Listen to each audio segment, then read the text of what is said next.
It's time for change to move into the real work of the universe.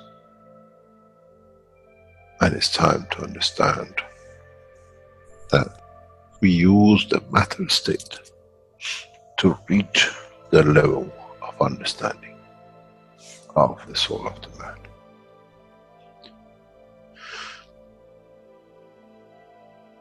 Now you understand maybe why the Creator has sent His messengers in the name of whatever you have had.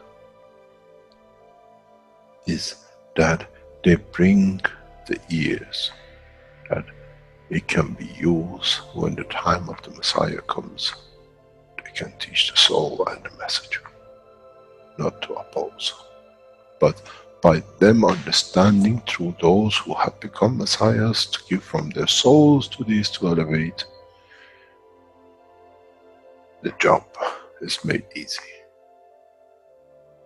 The school is there and the students are devotedly there. Then there won't be any fight between what they call the Muslims and the Christians. The lamb and the lion will eat and sleep in the same nest. The Christians and the Muslims will sleep and pray in the mosque and in the same church in the name of their souls, not in the name of religion that is used to create so much conflict for the benefit of those who were the hyperactive children. The time has come, the time of change is here. And as I said, my wish is my command. If it's your wish to see peace, path of peace is laid very clearly. It's the soul of the collective awareness. By giving will create that position of change. No other thing. There is no pen in the soul of the man. And I'm sure once you go into the universal community, you will never see anything written but the balance of the fields of the soul of the existence. Try to be humble enough not to become arrogant in the power that you have understood and you possess. Otherwise, you'll fall in the same path of the church and the mosque.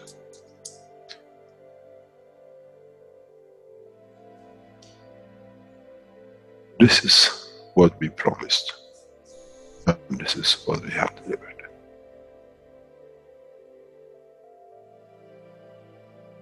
We have to understand the operation of the soul, and we have to understand the soul of the man is a star in the cosmos of the universe.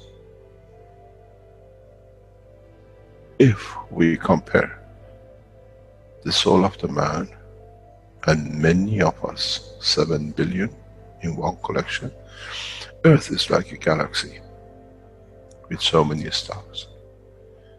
When we look in the depth of the universe, we see galaxies with hundreds of millions of stars in it. So is the planet Earth. It carries 7 billion beautiful stars, which are the soul of the man. Carries with it soul of so many trillions of animals, plants, and everything else.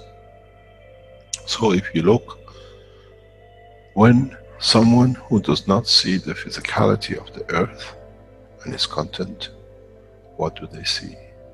They see a galaxy with so many beautiful lights shining, each one according to their strength, each one according to their position.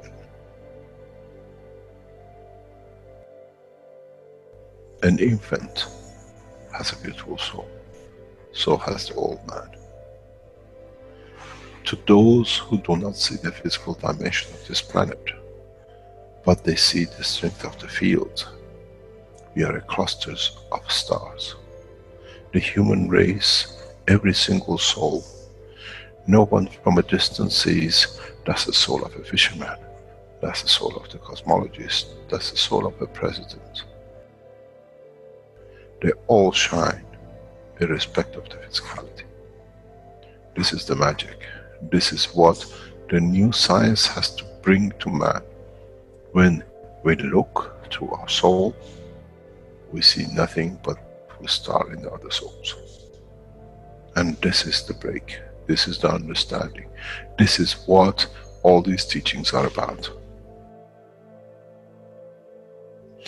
Coming to mature to the next level, to understand in the deep space,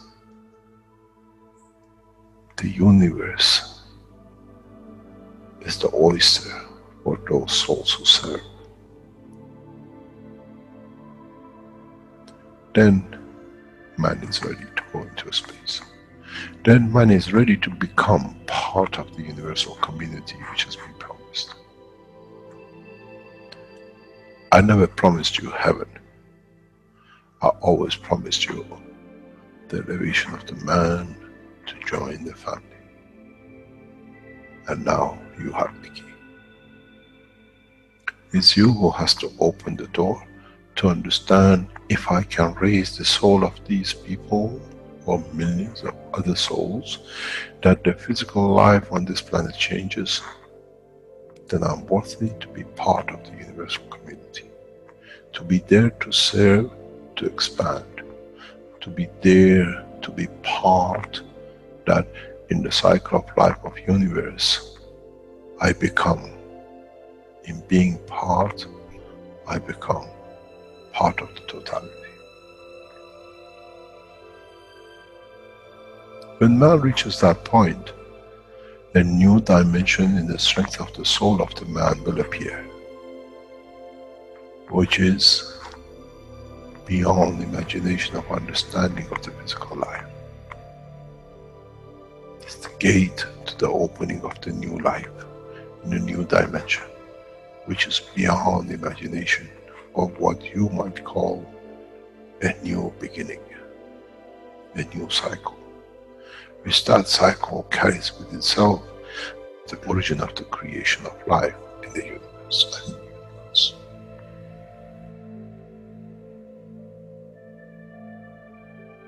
It's the elevation of the soul to serve become the key, not a throne of the physical life. The time is right. The time has come for the man to go through this process.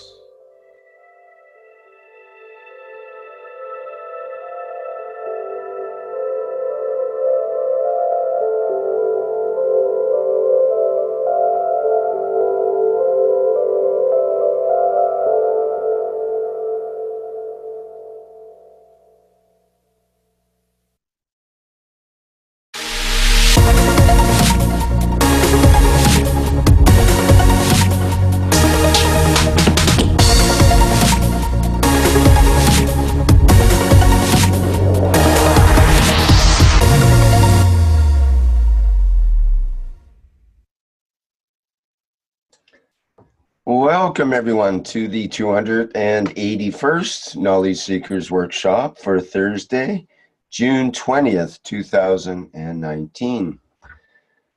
This is a broadcast from the Keshe Foundation Spaceship Institute and part of the public teachings in English. I'll be your host, Rick Crammond, today, along with Flint Mulhausen. And as always, we are joined with Mr. Mehran Keshe of the Keshe Foundation. And I understand he has some important announcements and other things he would like to discuss today. So let's get into today's workshop. I believe Mr. Keshe is ready to go. Is that true, Mr. Keshe? Yes. Good day to you, as usual, whenever and wherever you listen to these series of Knowledge Seekers programs. Today we have a lot of developments and a lot of as we progressing in the work of the Keshe Foundation.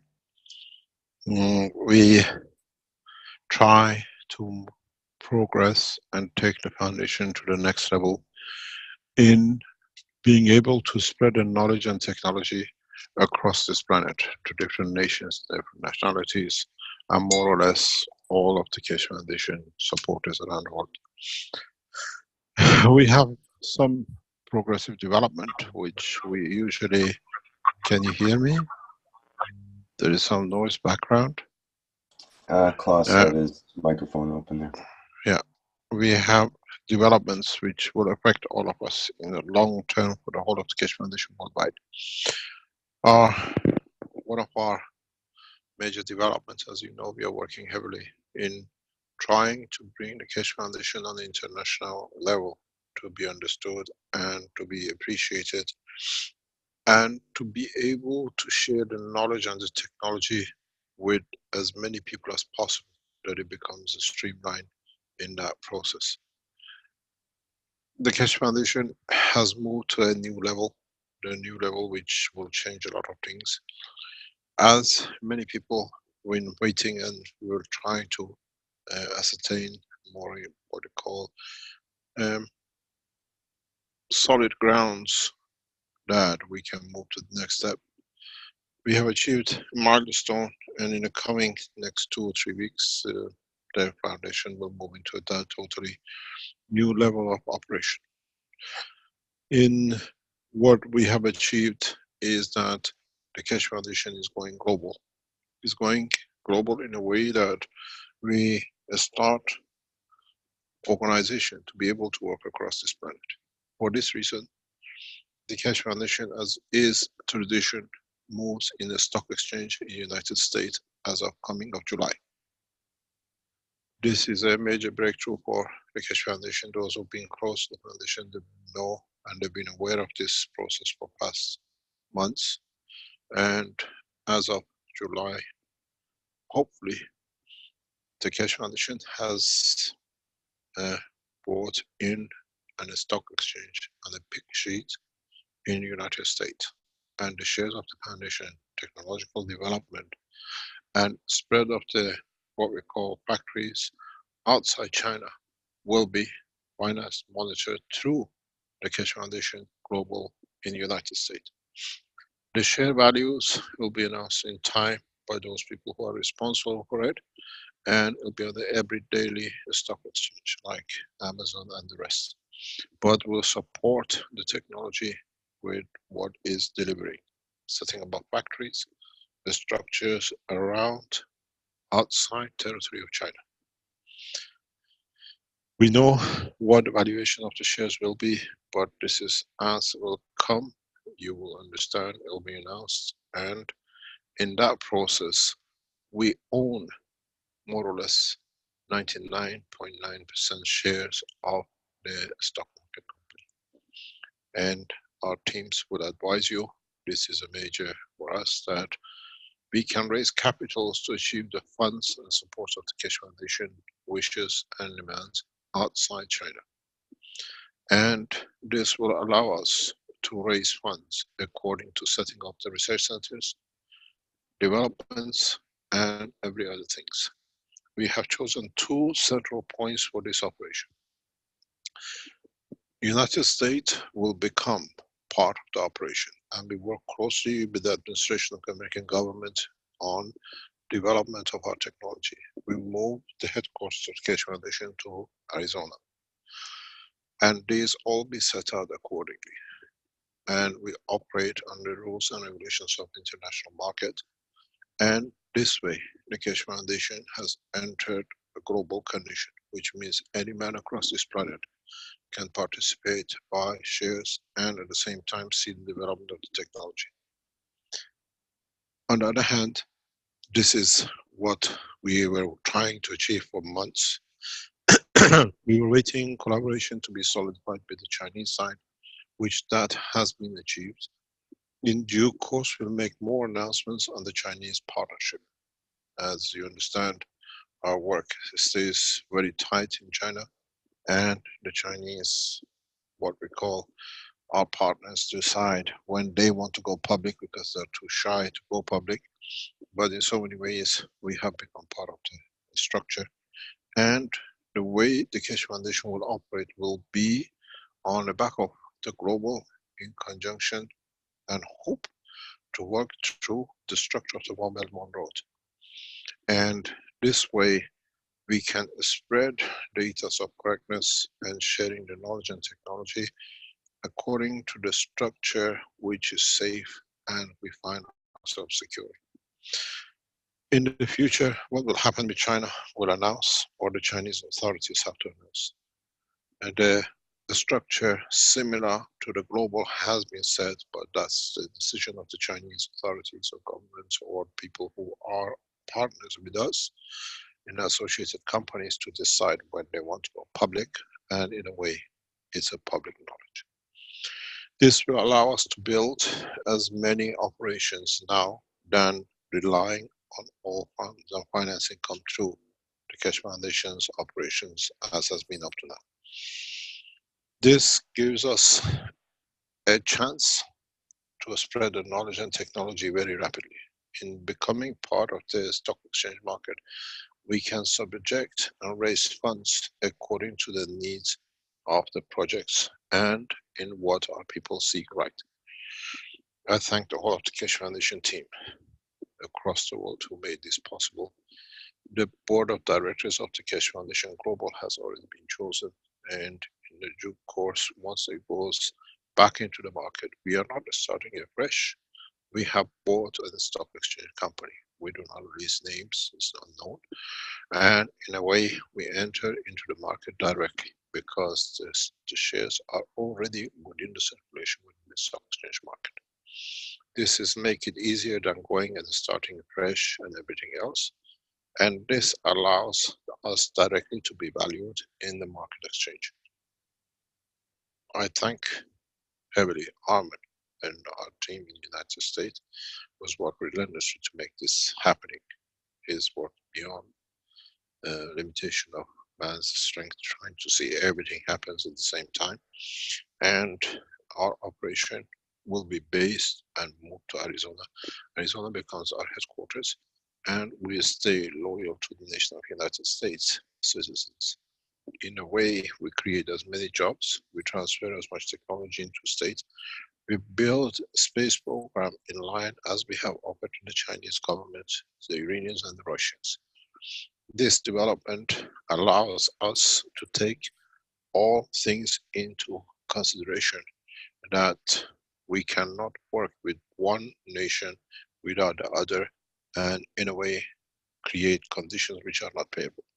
So in that way, as I've said before, we commit ourselves to the what we call development of the technology in the space development in the United States and supporting the nationals of the United States. But the rest is in the hand of the government and the administration of the President Trump. How will allow or how will support a foundation which is Iranian but is committed to the American nation to bring new jobs, employments, and as a headquarters of the Keshe Foundation operation worldwide, brings revenues into the country which simultaneously will be spent on the rest of the nations across the world. We have not set this structure to be in competition. We have set this structure to be parallel and equal to our operation in China. This will allow us, we will invest heavily in the United States starting from the next couple of months and across the world. We start entering the memorandum of understanding and agreement with a number of governments and countries, and we spread our knowledge extensively from next month. I'll travel across this planet to make sure that everything goes according to the wishes of the Keshe Foundation supporters and knowledge seekers. In so many ways, the development in China is a sealed nation. They cannot open, they cannot change their habits, but that is the problem they stand with. But on the other hand, we achieved more or less the same in the territory of China as we have achieved in operation of the global. In that process, we are solid. In that process, we are happy to be and to develop the technology right across this planet. We are committed to open factories in Mexico, Brazil, in Kenya, in Nigeria. We are committed to open, and negotiations started in Austria and Italy will go further. we commit ourselves to the nation of Iran in full commitment in the space development technology. At the same time, the same knowledge as is shared with the Iranian government will be shared with the Americans, the Chinese, and the Russians. We push for no limitation on knowledge and science, and literally destroying what we call the pattern, what we call way of work, which has been up to now. All our knowledge will be shared accordingly. It is our wish to support and receive the support of all the Keshe Foundation supporters. We have moved into international operation beyond imagination of many of you. We try to quantify these before end of July. In a way, you enter a new phase. We set up a structure that financing one world, one nation will become part of our work. As we have already set up and structured ourselves, we are within the what we call a stock exchange on the pink sheet of the United States. The company stays transparent, scientific, and in so many ways trying to bring the whole of the what we call citizens of this planet at the same level in all aspects of the space technology. This means we work in due course with scientists from NASA, Russian Space Agency, Chinese Space Agency, Iranian Space Program, Indian Space Program, Brazil Space Program. And in that process, we do not see any room for European Space Agency due to their management and the way they operate their work. It's a split patchwork with no loyalty in the whole structure. Once the European Space Agency becomes correct in their way of conduct and they come and perform as the others do, we will consider European Union as part of the space program. But at this moment of time, we do not see any room for European Space Agency to be part of the worldwide operation. This, you will understand the reasons behind it and the people who sit in it. And at the same time, we enjoy the support of the most leading nations in developing this technology. We are not looking for favors, we are not looking for anything else, but financing in totality the whole operation by the foundation, by through the work of ourselves, and in so many ways establishing a value for and return of the what we call capital investment, or what we call projects for peace, projects for understanding of the technology diversity, and in so many ways development of the next cycle of space people. There we can achieve universal transportation and the rest. It is important for us that our Chinese partners to come to an agreement with their governments in joining the collaboration openly, and it's their decision in when they will open public, as the setting up of everything else on the legal term has been completed through themselves. Excuse me, Mr. Keshe, can you adjust your microphone there? We can't quite hear. Yeah, we expect close collaboration both with the American space program and Iranian space program. We'll teach and distribute the knowledge with the Chinese the same way. In so many ways, this was my wish, and after a year and a half in China, our wish more or less has completed, and we start moving. We start moving from July, and in that process, Keshe Foundation will go to the next level. You got to understand the power of the new company to be released, because we already own, we have bought the company as part of the assets of the Keshe Foundation worldwide. That is, in this process, we can share internally all the knowledge across with every other Keshe Foundation worldwide. And at the same time, we can make knowledge free. We have made a lot of things at the present obsolete, and we will set a new standard. We'll set our own standard. I would not respect FDA at any circumstances because FDA has shown to be incompetent to be able to deliver the true value for the people who it's supposed to protect. And FDA only applies to some 300 million people, which is United States. The rest of the world works on an open basis, understanding the technology, bringing technology to understanding, and allowing it to be tested in open spaces of the, what we call, society. We do not see any need for changing any of our work. We do not see any need for raising any other levels of standard, because one thing, as we always said, the products of the Keshe Foundation is a natural product. We always said, if you can certify this and that, but the structure of the GANs is the structure of the physical body of the man. If we have to patent the GANs, we have to. If we have to certify GANs, we have to certify your heart, your muscles, your tissues, your brain, and everything else. Because from now on, if the world of science have understood, GANs technology is man's technology, which means it sits, it's the construction of our body. We can create life, we can enhance life, we can develop technologies which will change the course. In due course, Keshe Foundation will set its own standard, which means all the Keshe Foundations, all the supporters of Keshe Foundations have to meet and be regulated by that standard. This way, at the moment, FDA is FDA, European standards is different, the Chinese are separate, and the rest.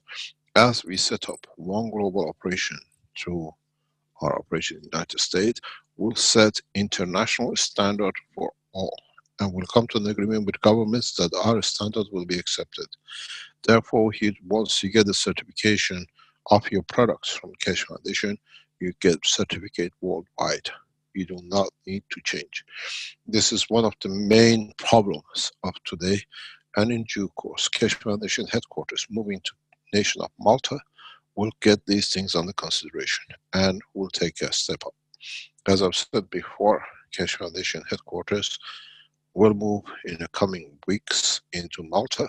I will be our permanent residence for the rest of the life of the foundation, and at the same time we conduct our affairs to international level, that we consider all the best and what is the most safest thing and safest way by every nation to be one standard. This multinational standardization will go through the window, as Keshe Foundation is one nation. This is important for us. This is important to start structuring one nation organization. At the same time, we will come to an agreement in a coming due course with the governments that the penalties and any instruction from the Keshe Foundation in respect to breaking any of the rules and what we call safety apparatus of the use will comply within the nation which is applied to.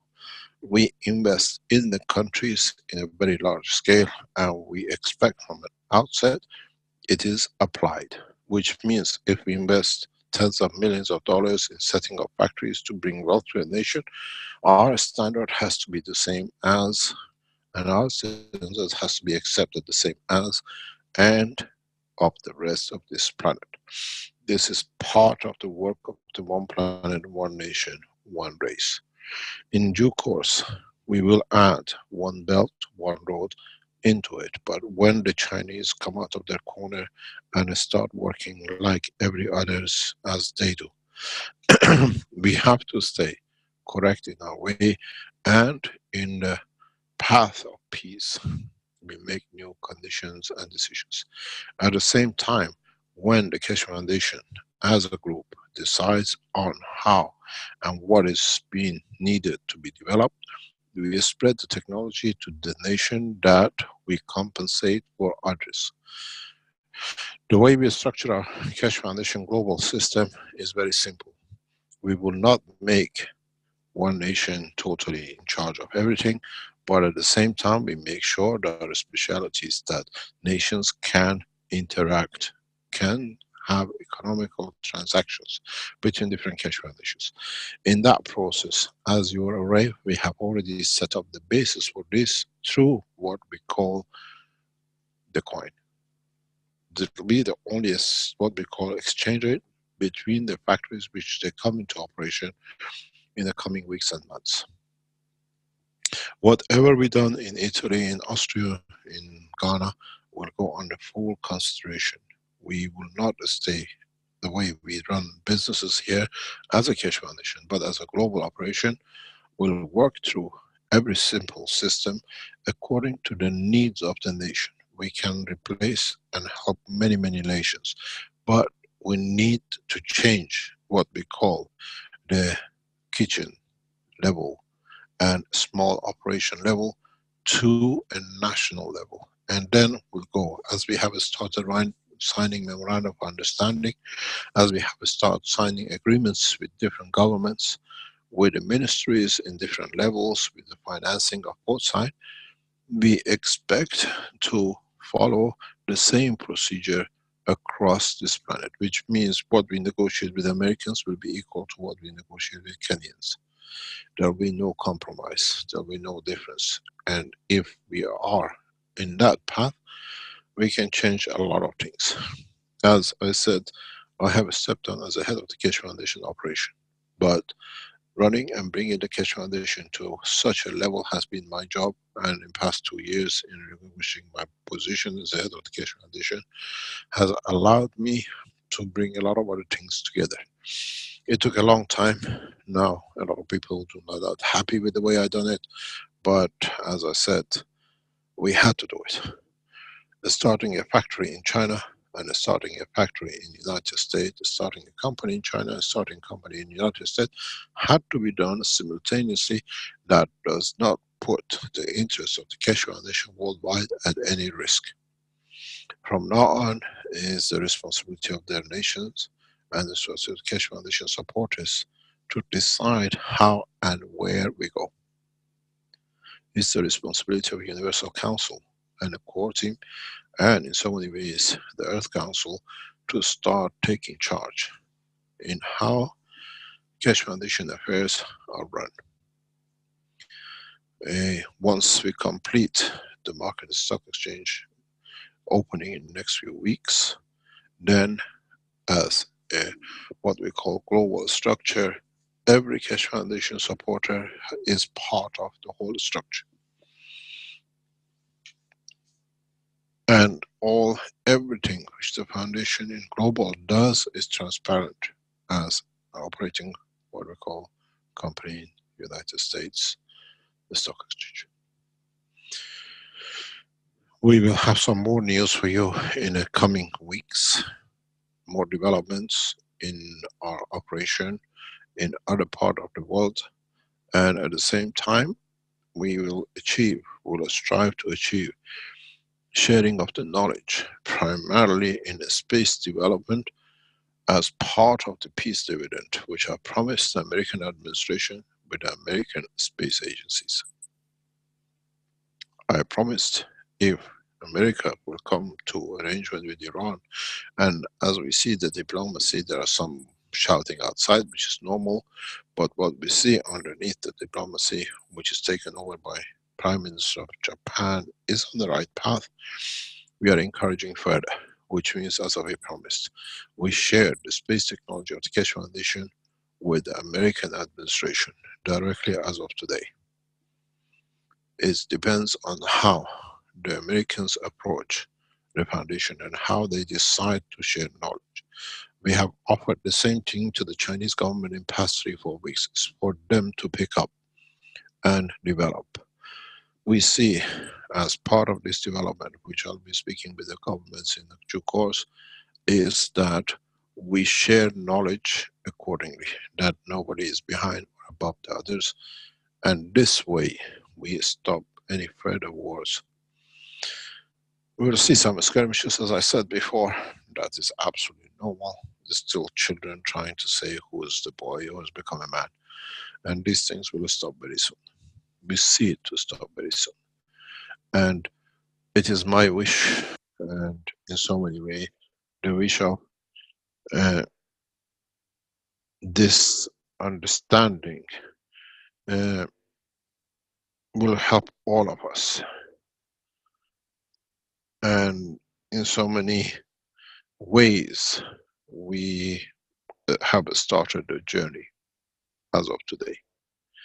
The journey to become one nation, the journey to become one, what I call economical organization. This way, by setting up the Keshe Foundation in the market in the United States, allows us to become globally operational. And if need be, we will invest in territory of China, as the Chinese do not have the funds to support their work. We will support the operations in Chinese territory, and we will support the way we want to see the development. And at the same time, we'll build as freely as we like to help in any condition, any nations, any position. I have given undertaking to the American administration that we will go in sharing the knowledge with Chinese and with the Americans if the peace talk goes in the way we see it. And we needs, every negotiation needs encouragement. And in the coming days, we'll transfer and we'll start negotiation with the American administration for transfer of technology on a space level at the same time as is shared with the Iranians and the Chinese. This is a way to build the trust. It's the way to build the next steps. And in my communication to the American ambassador in the past couple of weeks has been very, very clear. The American administration knows the position of the Keshe Foundation, and we encourage the next step. And it'll be shared. And when we share with the American and the Chinese, we share openly with the rest of you, that you know what is happening, the way it's happening. And I've given the Americans and the Chinese one promise: 12 months from the time of start of accepting the procedures, landing on the moon as one nation. Human transportation, not what we call crafts.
Lost Mr. Keshe there. He'll be back momentarily.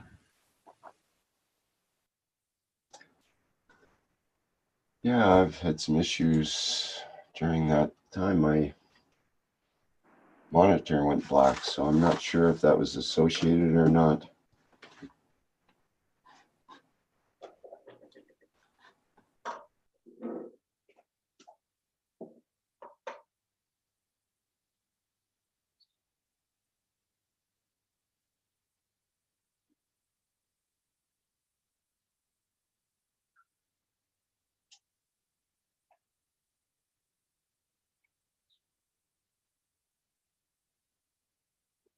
Hello, can you hear me? Hello? Yes, Yes. we can. Okay, where did I stop? Can you block this Kai Gunther Bloom, please? Can you take him out? Okay.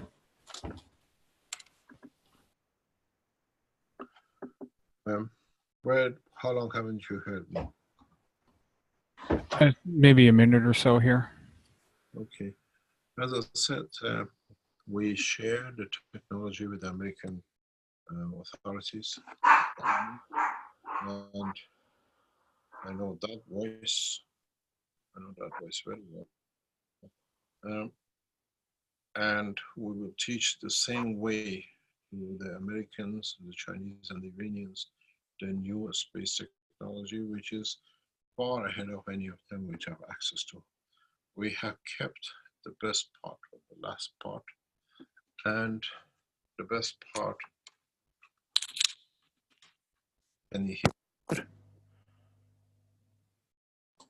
Could you try again there, Mr. Keshe? I think we can hear you. Can you hear me better this time? Very good. Yes? Thank you. Okay. So we share the technology of the space in a very open way with the 4 nations. I have a reason to do this, and this reason is fundamentally to push for peace. And in so many ways, we will set. Just 1 second, please. I have.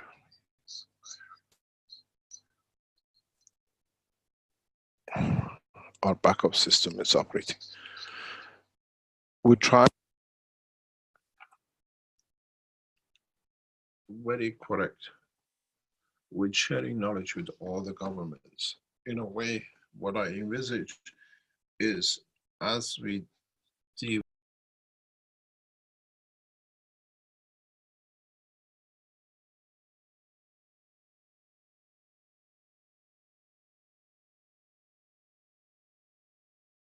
as we share, we learn, we develop technology, we share with other governments.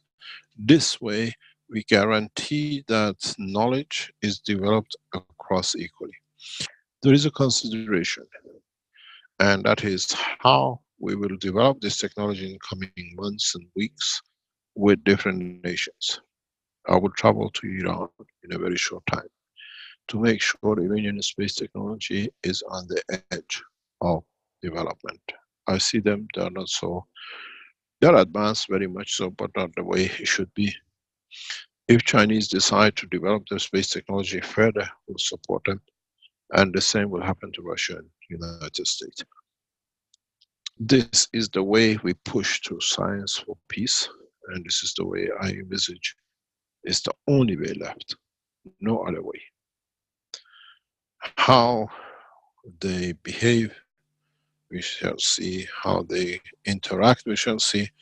And it needs a lot of trust building, and we need to do this because what we see, a new cycle of nations trying to develop weapon technologies appearing. As they say, when a man has got nothing to do, he starts causing trouble for himself. And we've seen people start causing trouble when they have nothing to do in the state of Australia, with Japan, with South Korea, as they become wealthy but they can't do anything else and they're trying to create jobs, they are diverting into militarization. And this, with this technology, we try to, in a way, jump the gun and stop this process before they become another party trying to sell arms, trying to create wars. This is what we see, and in so many ways, this is how it shall be, and the way we see it, and we hope that we can deliver the technology the right way. Are there any questions before we go into teaching?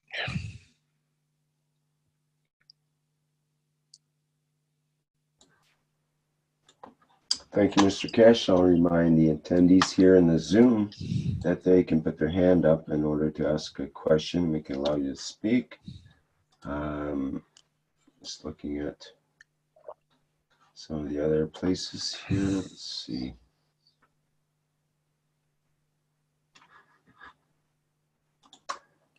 Good morning, Mr. Cash and everybody. I have the question now when it's released freely. Still now, it's understanding individual from your lesson, your workshops, Mr. Keshe. Now, when one man have a problem, it's not important in what manner. Uh, the answer from the other knowledge seekers or from you, it's open. In is not need for searching for. It's needed for understanding, but for understanding something, I need to pass through the 4 years of lesson for knowledge. Now, in which manner? What do you expect us to do? We have set up a Wikipedia that you can refer to.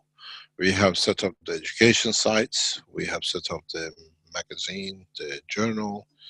We have set up the private teachings. We have set up all the workshops. And somewhere you have to find where you can find your answers. Or somebody who knows the answers. I know, Mr. Kesh, I'm sorry. I'm sorry. I formulate the question in wrong manner. About the satellite, about the knowledge putting in the soul, in the head, in like a nutrition. In this manner, I made the question, but I making it wrong way. Okay. That side of the technology development is it's growing very slowly, and in so many ways it needs my time to go back into research to complete it, because a lot of people don't understand it. And hopefully in a short time coming, when I finish my work in all places, I'm taking a position as a researcher, not as head of the foundation. And wherever I go will be the research development, and this is part of the research development. As I explained in part of the teachings recently, we have a lot to do on the health side, we have a lot to do on the agricultural side, we have a lot to do even on the space controls, we have a lot to do on understanding of our souls. We need a lot of things now to be broken open in public way. In so many ways. We go to space, you cut your arm, who's gonna sew it? What is the technology? How does the body of the man, when it rips internally, heals itself? What can we learn from it? How can we set up systems? How can we do transplants? Do we need to do transplants? How do we create conditions for no cancer? Because the cancer will become very prevalent in the space, because we come across new energies. How do we create conditions of no food? How do we create conditions to feed the soul of the man, that through it feeds the physicality? These are all what in the next few years I'll be occupied with. I had to set up a structure that the foundation stays alive, will carry on, and I had to set up a structure that others can carry on because it has a framework. This translation, understanding of the languages, in understanding of the emotion of the language, all these will be carried out. There's a lot of things happening with somebody. We're testing some systems. I look at, people don't understand, but I know how the system is set up, in how we can transfer knowledge. We can transfer even emotion. There's a lot to come. And we got to make a peaceful man out of the human, then we can learn everything else with it.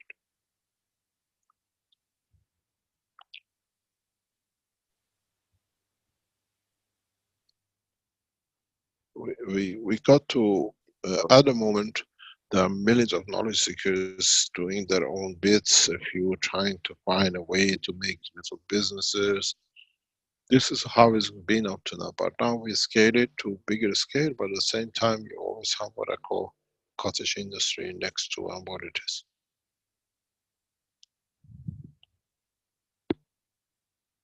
Things will start moving from July in a very direct way. We're back on track, we're back on what we wanted. And in that process, we will see a lot of changes.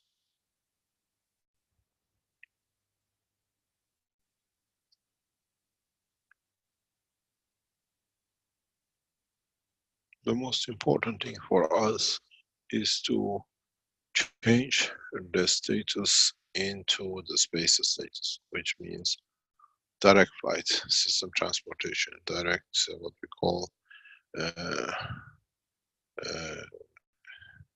interaction and interface with different dimensions of the space. And I start teaching one-to-one people who I see they can do, and it's beautiful to be able to do it this way, and it's very rapid.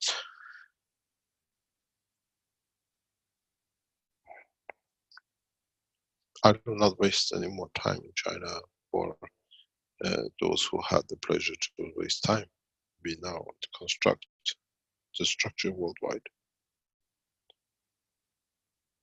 We will spend enough time in China to structure it, to build it to where it should be. From now on, it becomes another part of the Keshe Foundation Universal community, and they have to do. I think the next steps for us is heavy concentration on India in the coming months, to develop a deeper structure of use of technology in India and in East Asia. And with it, every other aspects of the use.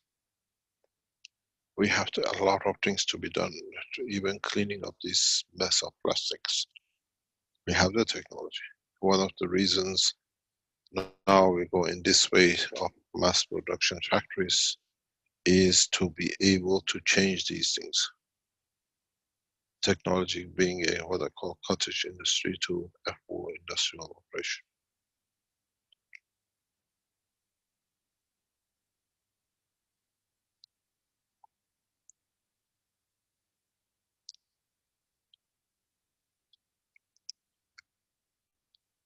Any other question?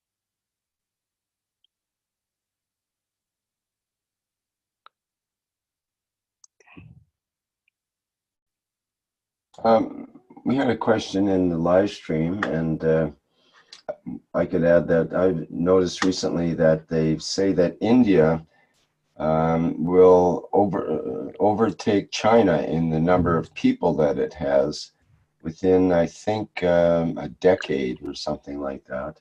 So the question is from Freed, where does India stand in all this?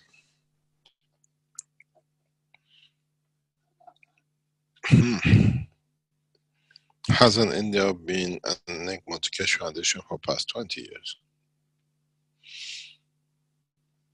We have tried very hard to open India. We worked in very different ways. It's a culture of its own. We have to respect it. It's a structure of the life of its own. It's got a structure of hierarchy and class division which doesn't exist anywhere else in the world. And economical development in this country has a lot to gain through passage of the soul. The way this mentality works is the only way I see we can break into India and reach the majority of the people in the way of them understanding and elevating their work and their soul. It's very easy to be done. We're testing a lot of new systems which shows it can be done.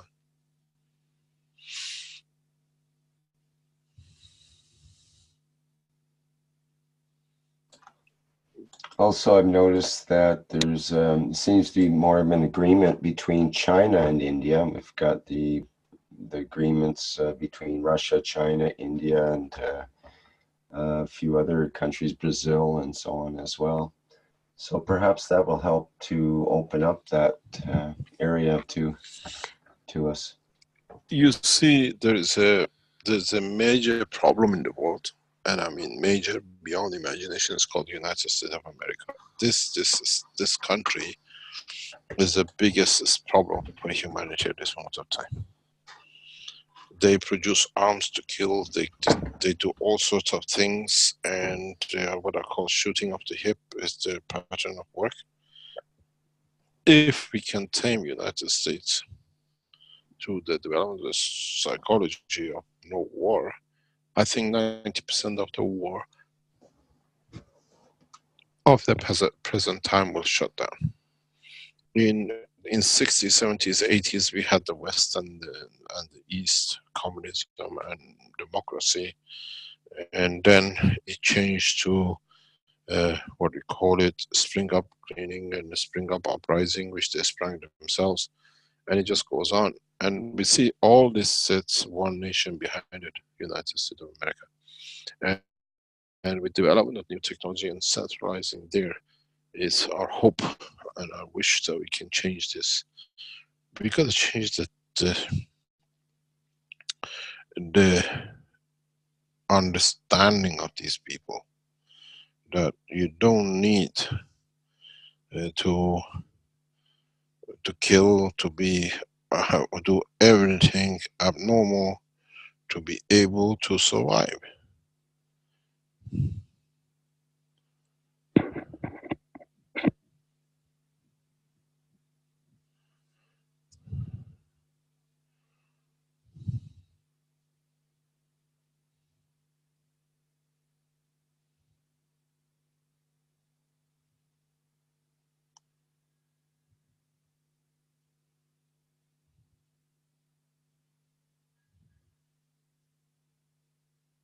Any other question?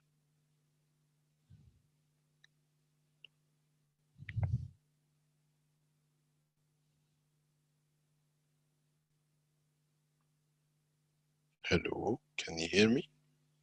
Yes, Mr. Keshe, I'm just checking here. There was another question from Chris in YouTube. How do the Foundation's good intentions for humanity will be respected by all nations? Oh, we can pray for the soul of the nations, which is their citizens. It is matter of delivering and doing what we say, and we have started it. As I said, the step-by-step development and breaking through, and understanding the process. It's not going to be an easy job. Next 5 years is going to be a horrible time.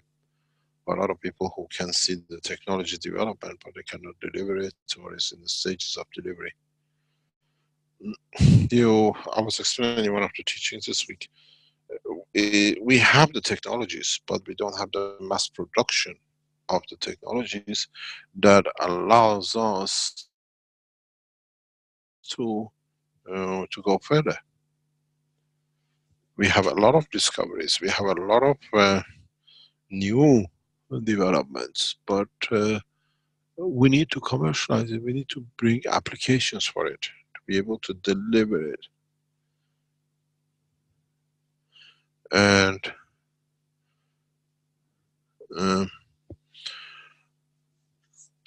it's delivery of the mass technology has been the problem, and now we're setting up these organizations and partnerships and markets. We can now collect on our own and collectively with others to overcome it. We need to understand it. We need to understand the whole position. We had to create a lot of credibility for the foundations because the others went to discredit, and in a way that was the good thing for us. That allowed us to mature. Foundation was growing too fast, and in so many ways it had to get some. At this stage was good that we had to learn some, and then we can stop. So it's not going to be an easy ride. Today's announcement is not so easy, but it actually starts to work. It starts a lot of work for all of us, or for those who work around the foundation. And we are in the process of now going into the next step. And in that process, there will be many people. We make a lot of mistakes. We'll make a lot of successes.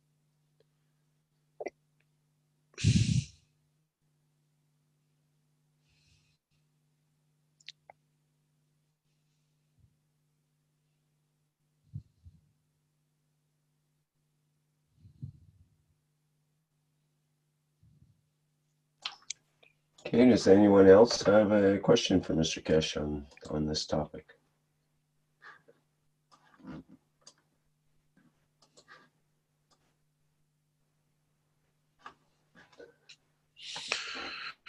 Okay, we go back to the teaching. And hopefully those of you who... Just 1 second. Hello? Yes. Yes. Hi, good morning. Mr. Keshe, it's Caroline.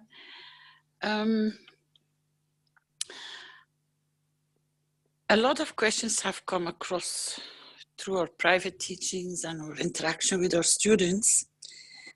There is a main concern of not understanding or not grasping the way you work. What you actually, you keep trying to explain it, but it has come in different parts throughout the teachings. And a lot of people cannot make the connections. We have, they can't see through the beauty how you have set it up for humanity. Not for us, not for one, not for a few, but for the totality of humanity and through the work of the World Peace Treaty. The groundworks have been established. We have the Constitution, we have the Charter, we have the commandments completed, we have the whole structure being explained in steps all the way. But would it be possible for you, because we also have the passports, we have the coins, we have the manufacturing, now we have gone on public domain in the world market. People don't understand how this will work in the benefit of the totality of humanity and what the councils in their position are supposed to take care of the support of what you're setting up. Because we keep on saying everything goes back to the foundation, but people don't, a lot of people can't make the connections of what the framework is of that beauty. Could you please go more into detail what your vision is on top of this and the structure, the reason why it is there in the first place? Thank you. Thank you very much. The vision is to create a one nation organization. And the one nation organization means looking after different aspects of one nation. Somebody's mobile phone is open, so the microphone is open. The structure is and has been in many folds. Initially, I started teaching to a few, and a few became a handful, and a handful became hundreds, and the hundreds became thousands, and in past 19 years it's become millions. And then in bringing in the technology and with explaining the science, we explained how the science can be used as it's a new science, new understanding, to start a new cycle with it, that everything is fresh. Then it came the educational side, because you need to educate, otherwise no use putting rules down and structures down. The teaching came, with it we brought the next step, which was how the scientific side can work with administrative side, which means we can administer. We came across many people who came supposedly to help the foundation, but they robbed the foundation. And it's not just financially, they did all sorts of things. And in a way, they brought a lot of good things with them, and they brought a lot of bad things, and that's the nature of setting up structures like this. And then, in that process, we brought the teaching, we brought the administration, we brought the coin. Now we brought a structure of financing to be able to finance all the activities worldwide, equal basis. Because this global operation, not just by foundation, is important in being able to support a one nation structure. So, and everything had to be done in stages. When you start building a company or a structure of one nation out of hundreds of thousands of years of life on this planet, plus all their habits, plus all the 7 billion of citizens, you have to find a coherent way that it can be applied to everyone in their own way of doing things and their own understanding. And so we done the teaching side, we set up the administration, now we done the registration, and now it's the operation of financing all of it. And with it, once we do these things, which changes a lot of things for us in the education, in understanding of the soul, it creates a peaceful condition. And that peaceful condition leads to the next step of allowing man to spend more time to have holidays, to have what I call space travels, to have more encounter with the other dimensions of life. We are what they call running many horses on many tracks, but they all will end up in Rome. As we say, all the roads end up in Rome. And when comes Rome to us, it's a world peace. Rome to us is interaction and interface with the universal community in a way that we can open the space, we get out of this village of earth. And then in that process is understanding the work of the Creator. So in different teachings, in different aspects, we just keep on changing hats, but it's the same structure, the same work. Originally, we saw a lot of people who came around Foundation with their own intentions and their own ways, and we see many of those have disappeared. We saw many people came around Foundation for other aspects of technology. They came to help, they came to build, they came to participate. And average life of a knowledge seeker around the Foundation is about 5 years. Because after 5 years, the development, they move on, they change, and they stay along. We have a few people who say maybe 10 years and more. And some very old, like me, have been there from the day one, so I have no choice, I can't go anywhere else. And this process is, so we run economical, we run a teaching, we run an interaction with a universal community, we run to teach the biggest problem. The biggest problem of all the teachings has been the teaching of the soul. This has been, and in the future will become the cornerstone, the biggest achievements of this technology. As I said, the biggest things we ever achieve in this dispensation is man understanding the strength and the position and the place of his own soul. And in that process, we have brought the soul of the man, the physicality of the man, and the need of the man together, which changes a lot of things in behavior of the man. And this is at the same time teaching man that he does not need to know a language or anything else where he can communicate and transmute through his soul. This will be one of the biggest achievements of this cycle of technology. And then all these things needs administration. And it's not going to be easy. It's not going to be easy because a lot of people have a lot of interest in a lot of things. And a lot of people, just because know the right people in some places, does no matter what happened to the others, they allow it to happen. As I said, I don't believe in FDA, because if you see the things I see with FDA, is amazing. This organization allows medicine to enter in the cycle, to be prescribed by the doctors, and then it says this medicine can create suicide. And it creates a black box.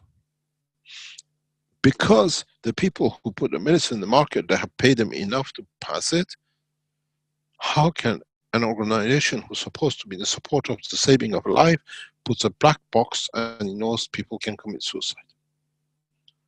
The head of FDA has to be imprisoned. If I cause the death of one person, I'm responsible. How can an organization called FDA allow a medicine which they know leads to killing to be in the market? And they're supposed to protect life. I can give you names, a few medicines, and I found more and more of it in the past few days, that just because they can get bribed, they can bribe the FDA and they get what they like. So we have to bring a lot of credibility into what we do. Don't hide things. This is it. We don't allow. It cannot be done. The reason it cannot be done. And these are the things we do. We have to. If you see, if people start taking responsibility for what they have accepted, it shouldn't be there. And this is part of what we try to change.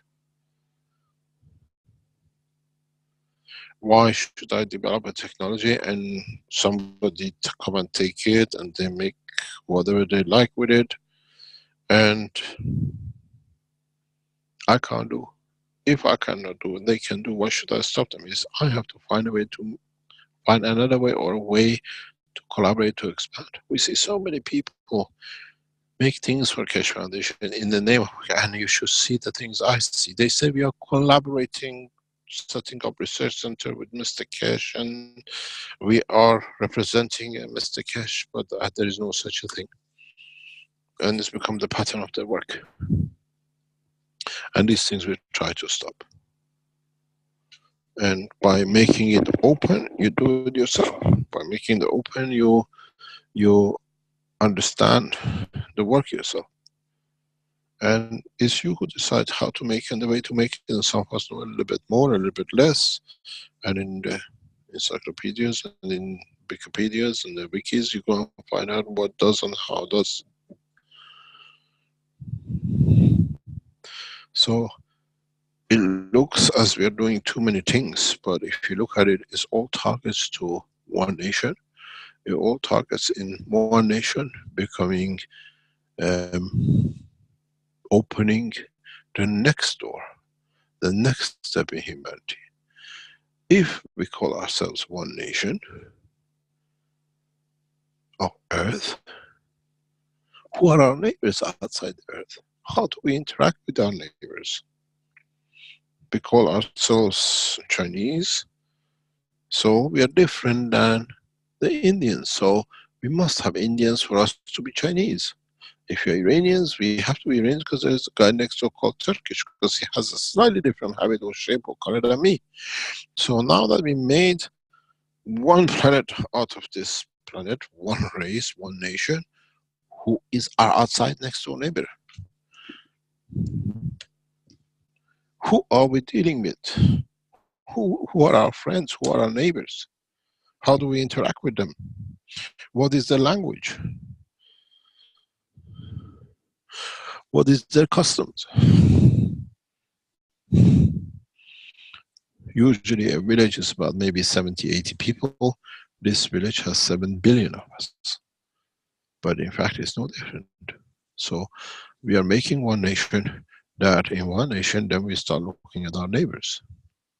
But this time is not a village down the road, is another star system, is another galaxy, is another dimension in the universe. But as we have learned the ways of doing it, when you got a car, how many villages do you pass when you go from, let's say, Manchester to London? Or you go from Los Angeles to New York? Or you go from Beijing to Shanghai? It's not one, so many villages. Now we have to make this village of man into understanding who are our neighbors outside. Now we are peaceful, we want to go out and have a look. We stop killing each other, now we want to look how we can make friends with the others that we learn from them. And this is the process. We're taking mankind to see what's next door.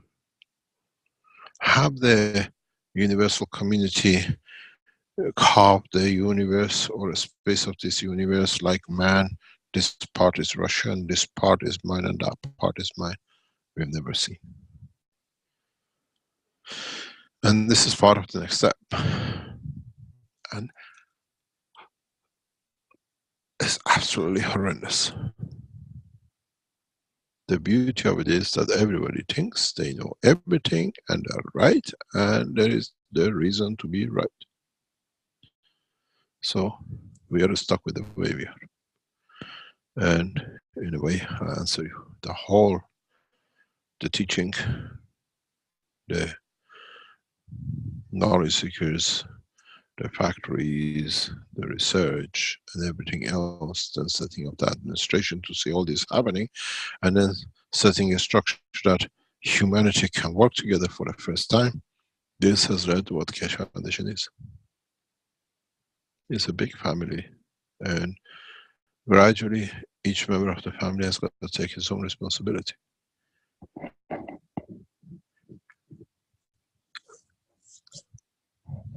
And very interesting, this planet is amazing. I see it and I see and I look at it. They all come and says, if you do this for me, then I accept it, then I can take it. And they get it, and they get the benefit by it, and then they disappear because now they can do something else.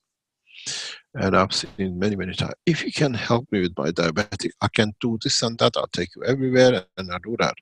My diabetic sort out, I don't see you again. So now you have to do another diabetic for another guy, because if I see it, I believe it, you become a monkey in the town.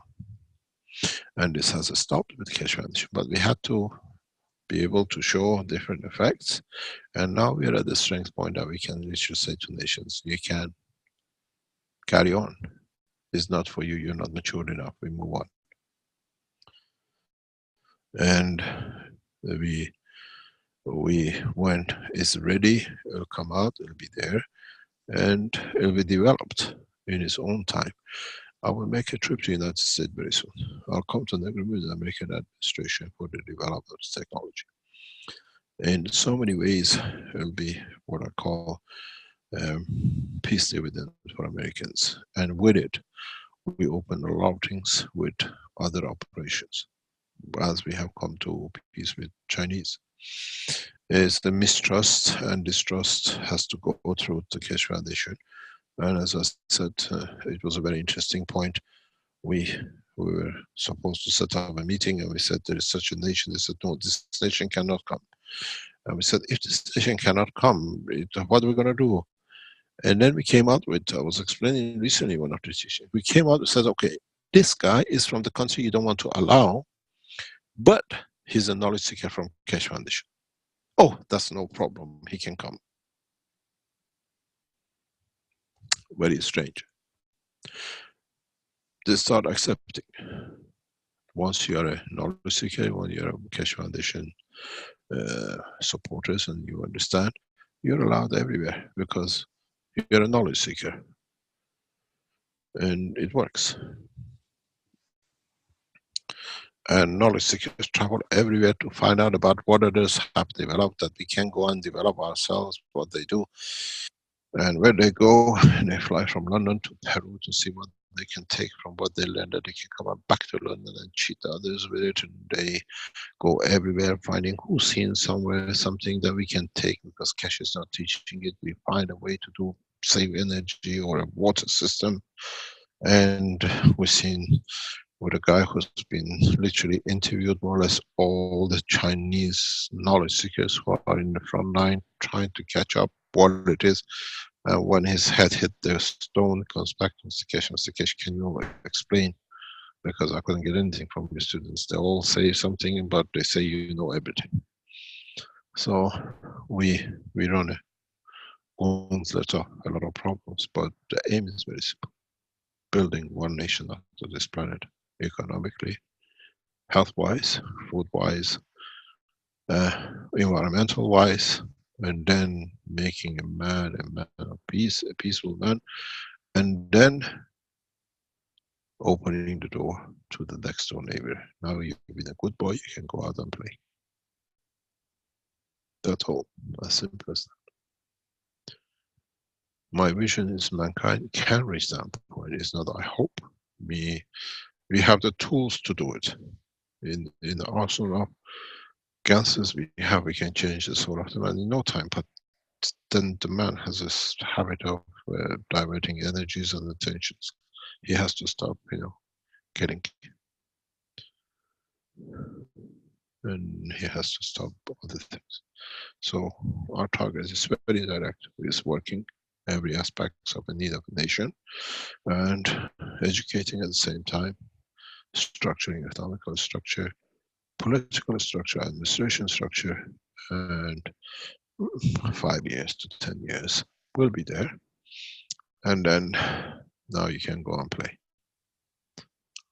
with outside world.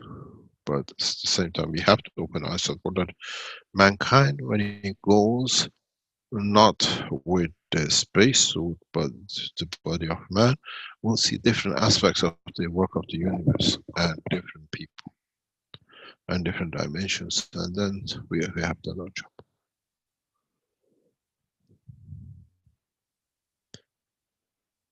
Mr. Keshe, there's a couple of questions in the Q&A here. Nikolai has a question. Is there a plan in place yet for Keshe Foundation students and supporters to be able to move and work in the nations which were mentioned?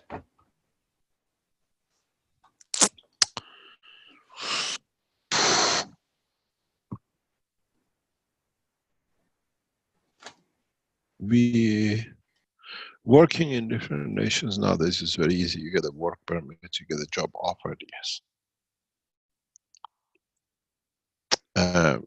I had a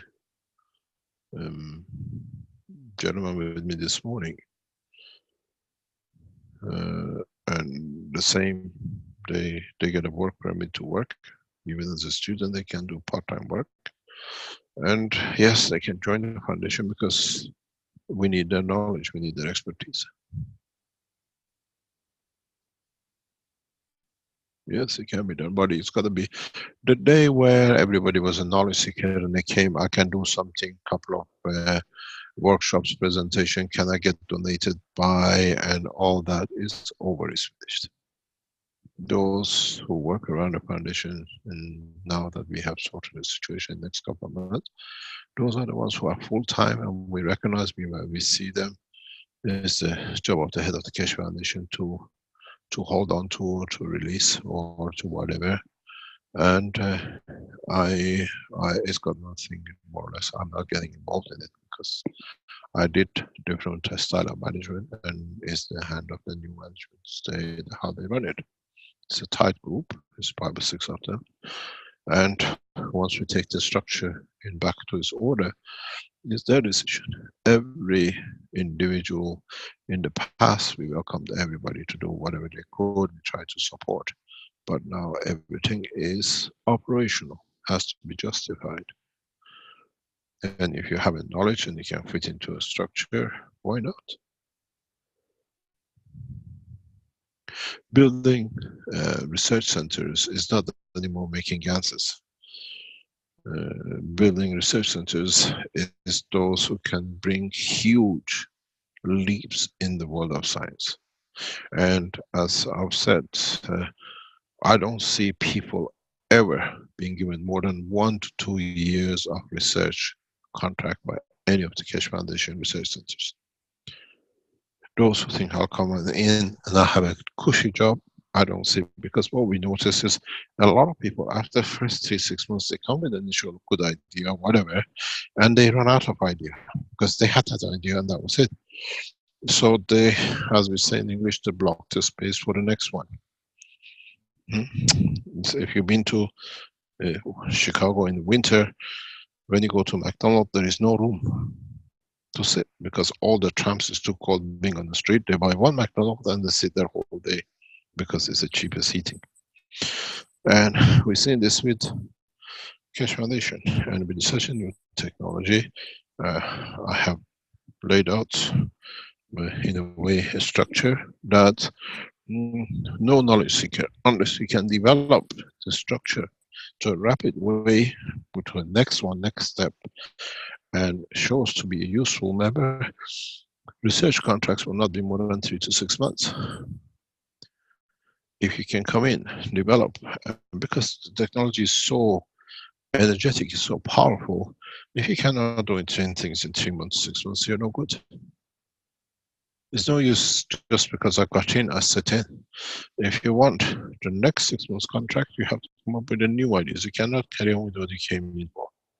And we've seen many of these in the past. And that's those kind of structure has gone. It has to be that it brings benefit to all at the same time, and it's not a job for life. Job for life is outside in the space. Keshe Foundation is to come and to contribute, to develop, and when you achieve your goal, empty the space. And the next one, add to the knowledge.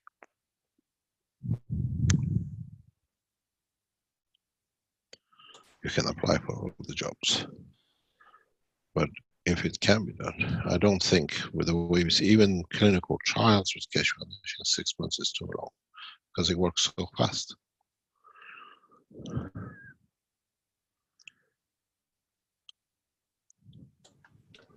Mr. Keshe, there's a question from Joel in the Q&A about Europe and the foundation. Don't you think we could think about a federation of national groups to create one group around Italy, which is, according to me, the most advanced nation in Europe with Romania? All the Europeans, each one of them has the same claim. The people in Austria would definitely argue with that, and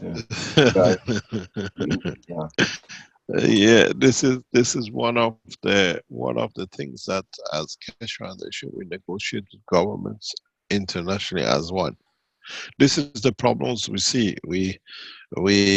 This will take time. It's not so easy. But on the other hand, because everybody is using it, it's made very easy. That I see it can be done. It's not going to be too far out because everybody else is doing it. Making rules and regulations, standardization will be perfect. But making a federation, that's why we came here to break up. To all become one. Now we divide back again to bits. Languages is the way we understand. Yes, we understand it's a culture. Is I always say, if you understand the meaning, you know, a bag of chips, which is a French fries, you call it, bunch of potatoes, you put it and you cook it, has a different meaning and different emotion to a Frenchman. The same chips to the Englishman, and the same chips to the Belgian, and the same chips, potato, to a Dutchman. And you give that to another nation, they don't care, it's just something fried and gone.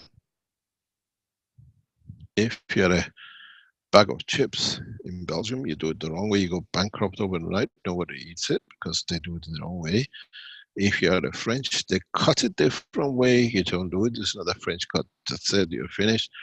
If you are a British, if it's not soggy and vinegar on it, you're finished. and you try to give that to the French to eat or give the others to the others to eat, doesn't work. We cannot, we have to respect what we are not making a federation, we just came out of it. And there is no way on earth Italy is the most advanced nation in Europe. Walk with me in Germany.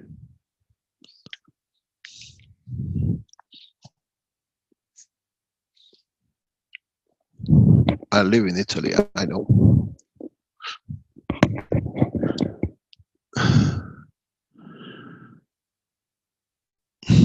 There is no way we're going back. I don't see it that way. We came out to break up these things, and we, as a language you can do, but what we're making another European community.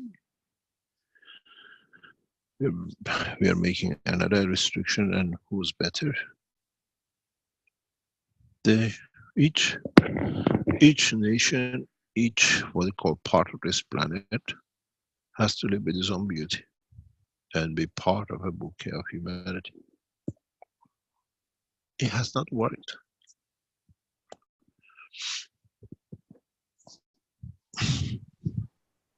Mr. Keshe, one of the things that people tend to say is similar to the comment from Mark in the live stream, who says we should sort out Earth problems first before space travel. What we need is a free energy source, health units, and feeding systems. That's what is needed first before space travel. What would you say to that? Oh, then we become static, will not grow, everybody has everything. The difference in knowledge, the difference in wealth has been the cause of the man development and intellect gain, because they find a way to do it differently. When everything's causing, not much happens, but in a way, a lot of other things happen scientifically. But we cannot do this. I've traveled and I've seen a lot of things, you know. The Israelis found a tribe in Africa. They literally shipped the whole tribe to Israel. But strange enough, as they said, they took the man out of Africa, but didn't take Africa out of the man. Burning doors, firing in the middle of the room, because that's the habit. Understanding of a cooker on the wall and a fridge has no meaning. They've never seen one. Same thing is done in Emirates. Governments and Saudis try to bring the Bedouins in. You go and see how Bedouins drive. They got the money to drive the best expensive cars. You go into their homes. I think somebody in the slums lives within some of them. Just you cannot do, man has to develop. We can give food, we can give energy, we can give health. What is the next expectation? But it has to be done in a way that the man has access to it, but at the same time man understands what he has. And we can't keep everybody to the last man in Amazon is ready. Man in Amazon is happy the way he fishes and how he bites and fights with his own nature. No way. I don't see it that way. It's available if you want to do it. It's available if you want to enjoy it. And we make it available. Is there if you have the intellect to use it. You have to have, according to your intelligence, what do you understand how to use it.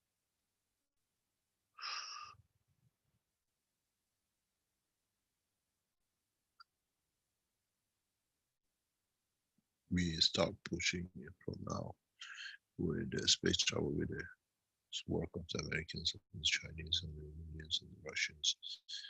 And we'll see where we're going to get in the coming weeks. You will hear more operations in the state with the Keshe Foundation, you hear more operations in India and the rest of it. But now I have finished with China. China has to stand on its own leg. We give it everything to them. And now we use China as a springboard for a lot of other things. We need a microphone adjustment again there, Mr. Keshe. Can Can you hear me better now? That's way better, thank you. Yeah. Any other question? Yes, we have a question from Dan in the Q&A, and we also have Jalal ready to speak. So Dan says, the government of Romania has the outdated armament for 20 to 30 years. It buys missiles and weapons. How can the disarmament or conversion of the army be solved? Ooh, your biggest problem is the scientists and generals. Now, you give a technology to the man in the army, he can use it, but he has no intelligence of it. He said, and he sends you to his scientist to advise him. And then you go to the scientist, the knowledge is above him and he shows he doesn't understand it, then he has to reject it that he understood it and it's no good. So the army doesn't get benefited, the general doesn't get what he wants, and the nation gets deprived of a new technology.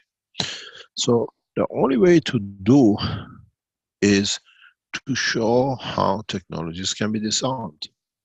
Armies can be disarmed.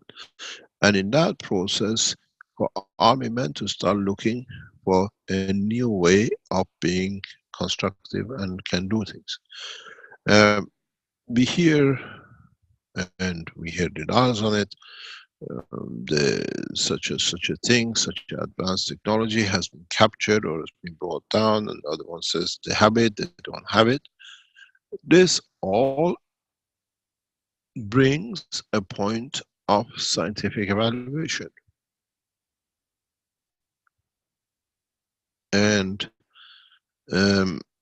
we need to train our armies to become scientists or become people who can change governments, or not government, change conditions of the country. And we cannot do, in Romania, you have a huge problem, nostalgic, a lot of it, and a lot of it, we know everything. The Romanians have been there a long time. It's part of your big-headedness, like every other nation, you're not unique in that. And then you have the things that you know everything and everything is started. If you speak to a Romanian, the whole humanity civilization is started in Romania. But there's a strange thing. You speak to the Iranian, he says the same thing to you. You speak to a German, the world started in Germany. You speak to the Chinese, they have 6,000 years of history. They are the most cultivated people. But at the end of it, when you look at it, they don't have a clue what they do and what they talk about. And this is where we are. In Romania, you have obsolete technology from the time of 1990s. So you have to be proud of it, and the military men have to keep themselves some useful conditions, and you cannot do. This is what I said, that this transition is fantastic, because when we teach all the nations how to make machines which can go faster than everything else, and there are no borders, then there is no armies. Why do we keep armies? Why have we created an employment office for what is not needed? Have you ever sat and thought about it? If you have a company which has no use, do you run it? Now that we have developed technologies which makes everything of the military, present military, obsolete, do we need an army? Or is an employment which is not needed, but they keep it because they can kill? They carry something called a gun. And this will come to an end very, very, very, very, very quickly. We cannot change it. Armies will die. The army is a, what they call, dying breed in the next 5 or 10 years. You got to realize, as I said to the Chinese, how many ships in the high seas do you want me to freeze? And I said the same thing to the Americans. How many boats do you want me to freeze? Very easy. And then, if you can freeze the boat in this place, what are we going to do with it? I want to teach you something very interesting. And this is scientifically important and is one of the cornerstones of knowledge, if you understand it. In the world of science, we refer to, as this is a discussion we have with a Chinese eminent scientist. That's why I can bring it up to you and then you understand it very quickly. There is a called 0-point energy, where according to this eminent scientist, there is energy at the 0 point, which is minus 273 Fahrenheit. That is, nothing moves. And there's a lot of interest in this. But what I explained to scientists, and now I explain to you for you to understand, because this has a lot of applications, a lot of research you do. 0-point energy, which is minus 273, means no matter state vibrates anymore. There is no movement, is no matter movement. But there is, by the principle of the physics, there is nowhere in the universe that is devoid of energy, or what we call magnetic field in motion. And this puts what I call a cat amongst the pigeons for the world of science. And the interesting thing is, in the world of science, if we bring this space into minus 273 degrees Fahrenheit, there is no visible motion of electrons, supposedly. Now,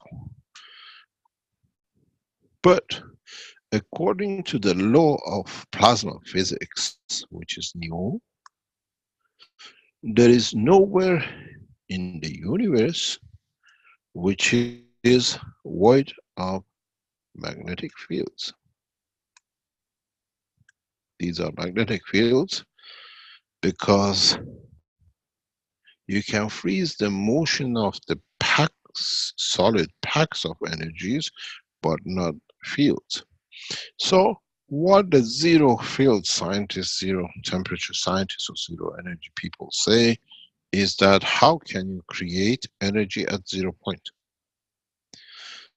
And I look and I say these guys have not even understood the first law of plasma, which is there's always fields, and if you can disturb these fields,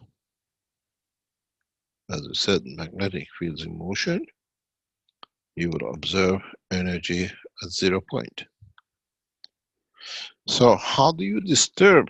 Because you have frozen everything in this environment. How do you disturb these?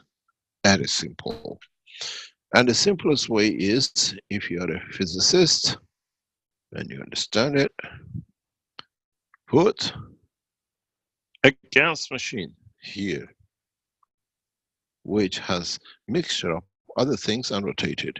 And the fields of this gas, as you know, is dynamic, will enter and wave these fields, and voila, you have energy, because now you manage to move. You have created potential difference. This is how you create energy from 0 point. But now you try to teach these scientists how 0 point was achieved, and now this is 0 point energy. But this brings us to another point of understanding.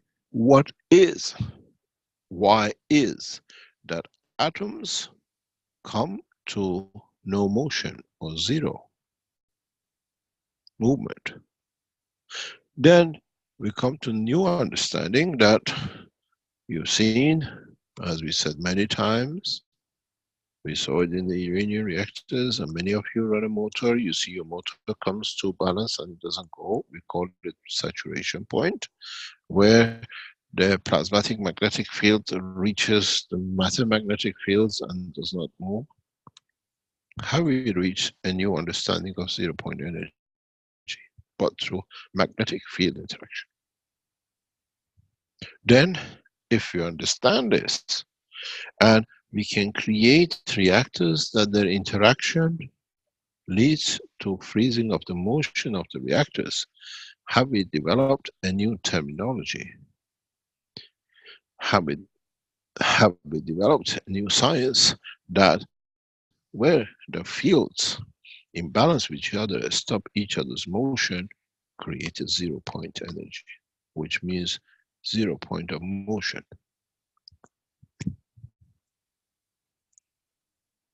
And then we find a new meaning for a 0-point energy balance. Because even these two systems are imbalanced, they don't move.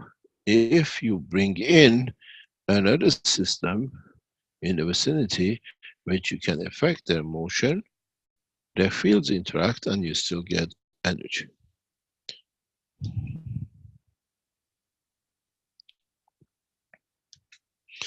This is what happens in some of the maggrav systems, but a lot of people don't see it. And this is what our friend Oliver is traveling all over the world to find out how they can sell it to Malcolm. And this does not work. And this is the way we understand the technology. And this is the way the structure sits. That we have a balance point, no point of motion. But is that a 0-point energy?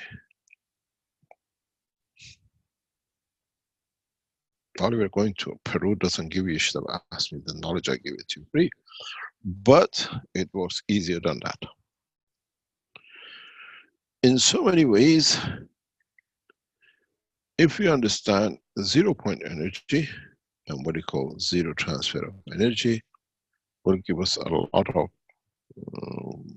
understanding, new energy sources, new what we call options to create new conditions, new dimensions in spaceflight.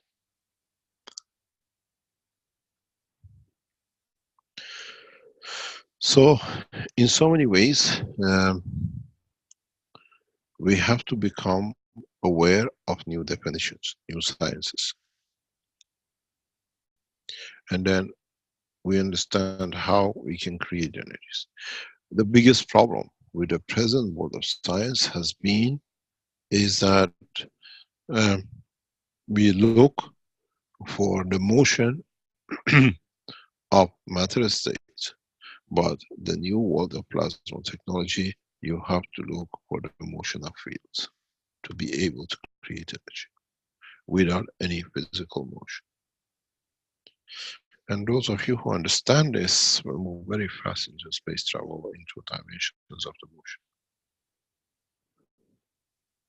You don't need the physical motion. Our friends in China are testing, and there remains they can create things without any motion. They see effects, they see the operation of the soul.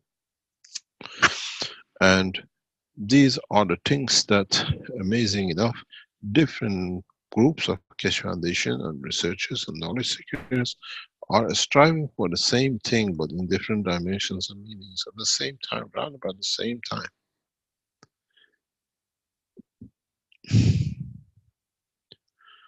And it's very interesting.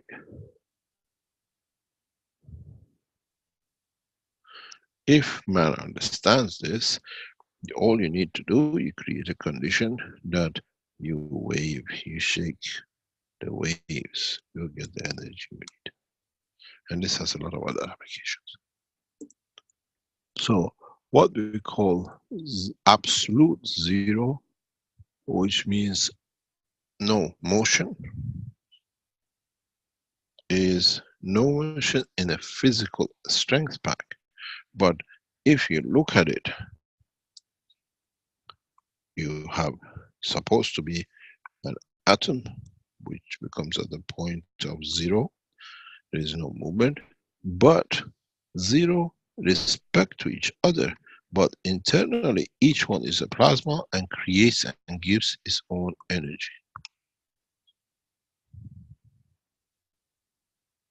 You cannot stop motion of a field. You can slightly change its position or divert it, but you cannot stop it.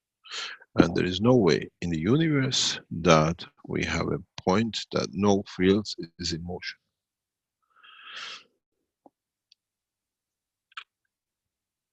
It cannot stop.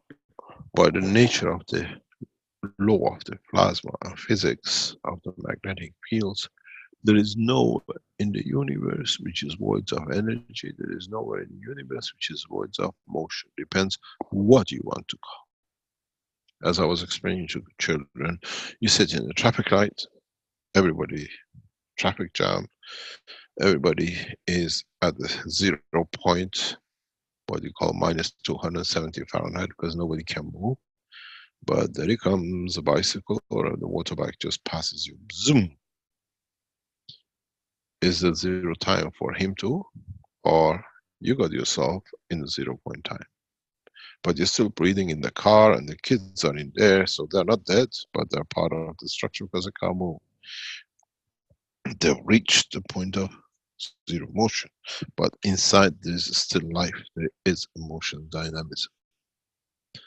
And these are very, very important for those of you who are striving into world of free energy, who are working in a world of the 0 time communication. If you understand it, those of you who entered the world of growth, 0 time, and all these things. If you understand this process, then it becomes a lot of things clear for you.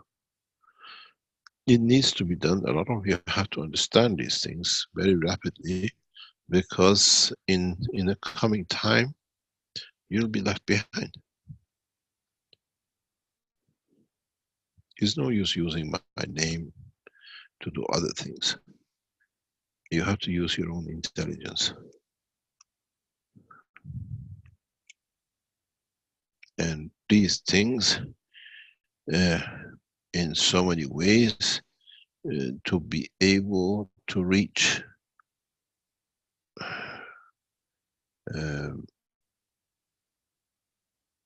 a position of balance. And you should be able to understand 0 point means motion off. Motion off. If you redefine, and I can explain to you in a simpler way, you have to understand what does 0 point minus 273, which is said at the point that nothing moves, is. You still have a dynamic neutron. You still have a dynamic electron. You still have a dynamic proton, or maybe many of them. Inside and in their position, they're dynamic. But by the law of physics, as you have seen, you create a field force, environmental field force, that all these, like if I call 1, 2 and 3, 1, 2 and 3, come to a point that reaches the balance point of magnetic field transfer. And there is no need, because we've seen it stops. And this is what 0 minus 273 is. It doesn't mean that the electrons are not dynamic inside themselves, because there are fields you cannot stop. But you create an environmental condition that the space gap between all the elements is as such that they stay stationary in their position. They do not vibrate, because now they have frozen, they have found the balanced magnetic field in the spec transfer between each other. And you can achieve 0 point energy or minus 170 degrees as 5000 degree Fahrenheit or centigrade, if you can bring atoms together, that they can become in respect to each other, static. But the energy inside of the protons and electrons can still move.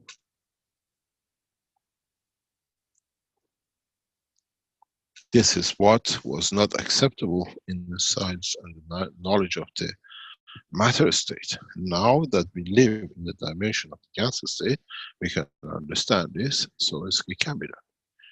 And if you don't get it right, and you understand how if you add certain temperature to it, physical environment, it will disintegrate in a way that they cannot come back together. And this is why there's a lot of problem, for example, in China. The Chinese community have a huge problem with plasma technology.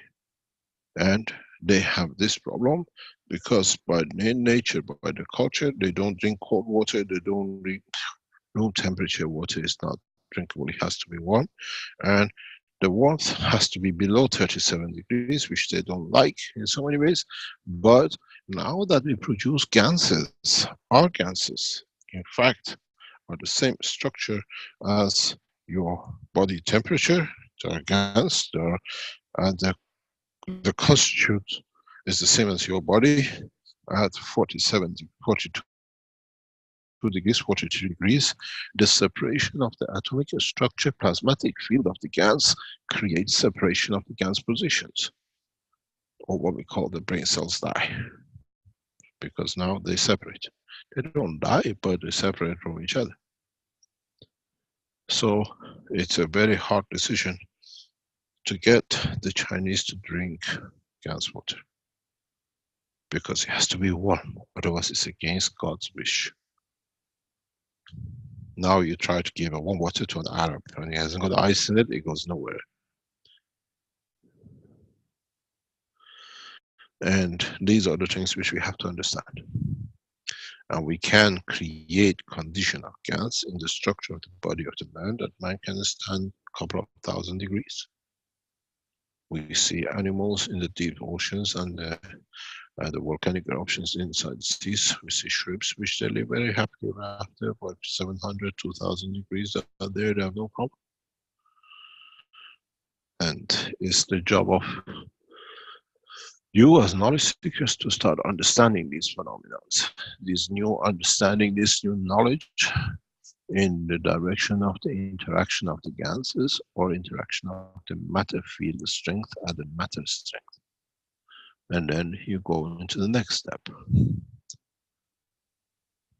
And these are all, as I said in the past teachings, these are little things now that you have understood. We have to fine tune for you to understand. If you would have explained this 2 years ago, nobody would have understood. Through the technology, now you understand. And then you understand in space you don't get yourself in a position of balance fields, minus 273, your atom electron structure doesn't work, you're frozen in the motion. And it could be only 5 degrees. How does your soul decide? How does it change the combination? And then if you understood this, you take it a step further. How do you open the cells, as I said, with the transfer of energy, and you have a what I call damaged foot. You don't need to cut. You create that condition that the cells separate from each other, condition of the brain cells. So you can see the operations become very easy without any bleeding, because now the whole cell balance environment is there. And then you want to sew together, you do the reverse. These are part of the structure of the operation we need to learn. How do we do operation without a knife? How do we do operation without all the things? And we can just take exactly what it is, nothing else. You cannot try to get a pin out of the body of the man and then by mistake cut the nerve, because you create a condition that only the cells of that tissue strength will open up and the nail is released. You don't by accidentally cut the vein or cut the pipeline to whatever. These are the dimensions we have to learn. These are the knowledge we have to learn to be able to run a feasible, correct society using understanding the new ways. And this is what we need to do. Read plasma dilution technology paper. In there I've explained what does that mean. Dilution means you open it up, that you can't do. If you do that, if you have, let's say, gangrene on the foot and you cannot do anything with it, or you have an arm in an accident cut in pieces, but you cannot do anything else with it, you don't want the bleeding to come, but you can stop this open, dilute the certain point that you can pull up because it's infected, and then introduce a new dimension to it that the body straight away grows up. These are not dreams, these are understanding of the totality of the science of the plasma technology.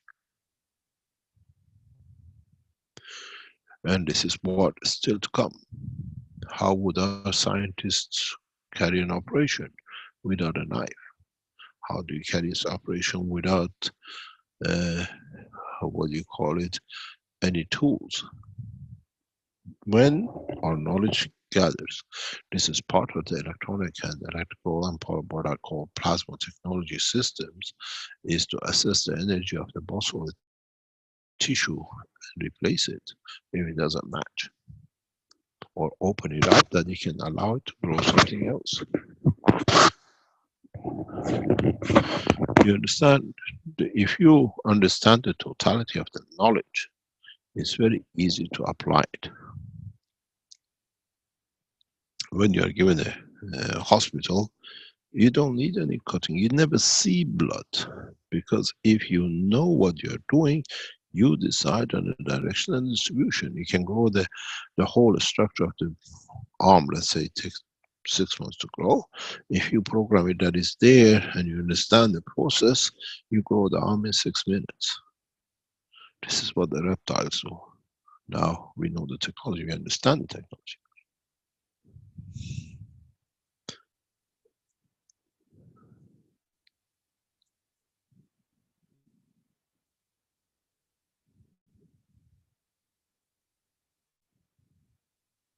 You have to be able to convert the knowledge into what you need at the point of need, and not anything else.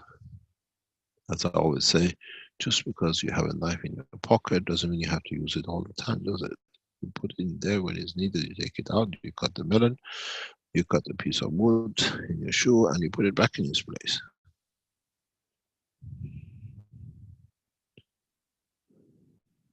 This is what you got to do with the knowledge. You carry the knowledge, understand how you can apply it and where, and what purpose. What does it do?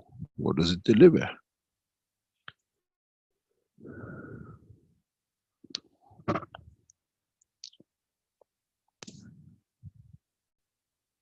Our interpreters are killing themselves, so I speak too fast. Mr. Keshe, can you take a question from Sebastian, who has his hand up here? Yes. Go ahead, Sebastian.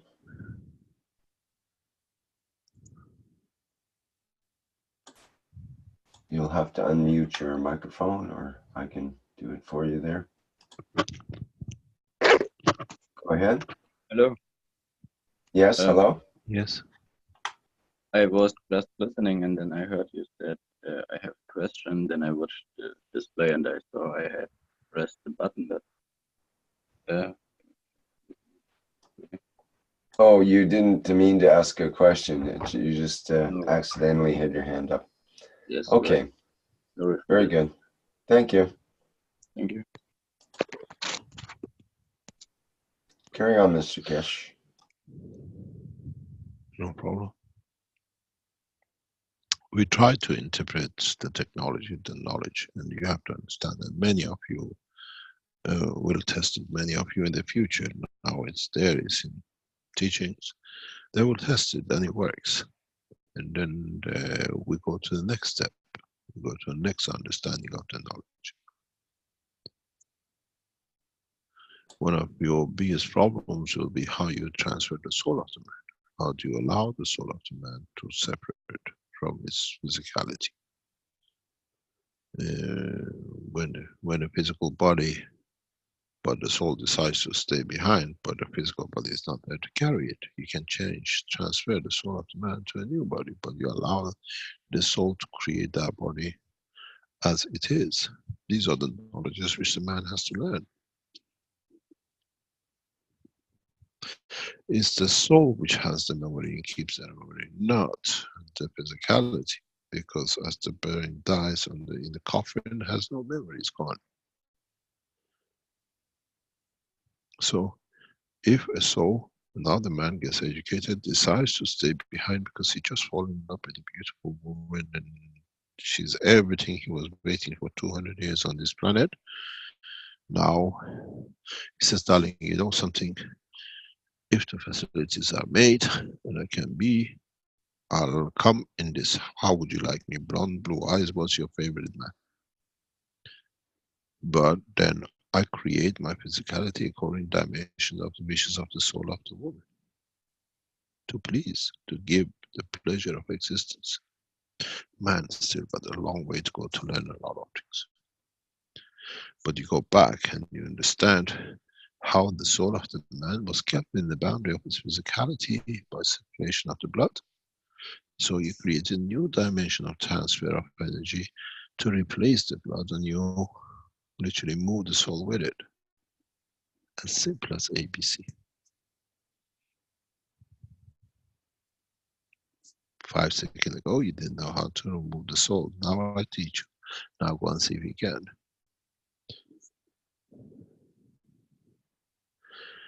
Every vessel in the brain of the man, in the skull of the man, is a magnetic field trap to create dimension shape of for the soul of the man in comparison to the brain.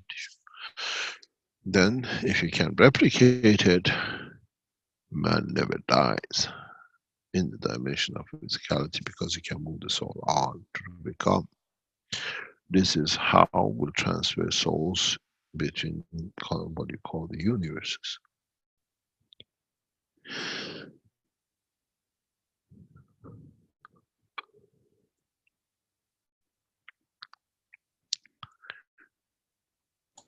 Now, to you, in 100 years' time, says, oh, he said in 281 teaching how to move the soul. How did you know?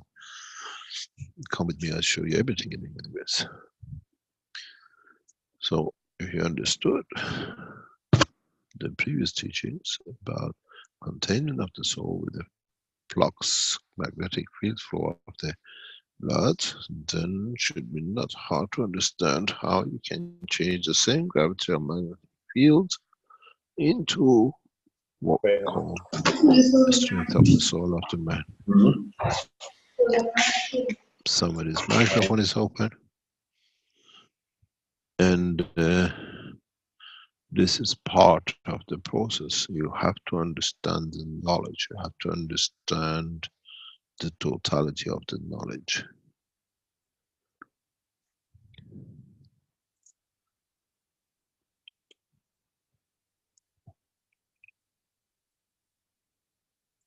Mr. Keshe, Rui has had his hand up here. Perhaps could introduce his question. Hi, good morning, Mr. Keshe. Good morning, everyone. I'm Rui from Portugal, UC member for Portuguese language. And my question, Mr. Keshe, is about you just explain about 0-point energies. It gives up a lot of questions, but one that I want to ask is, you know, that the 272 degrees minus are get it underground under hundreds of meters because otherwise it is disturbed for package of energies they call neutrinos.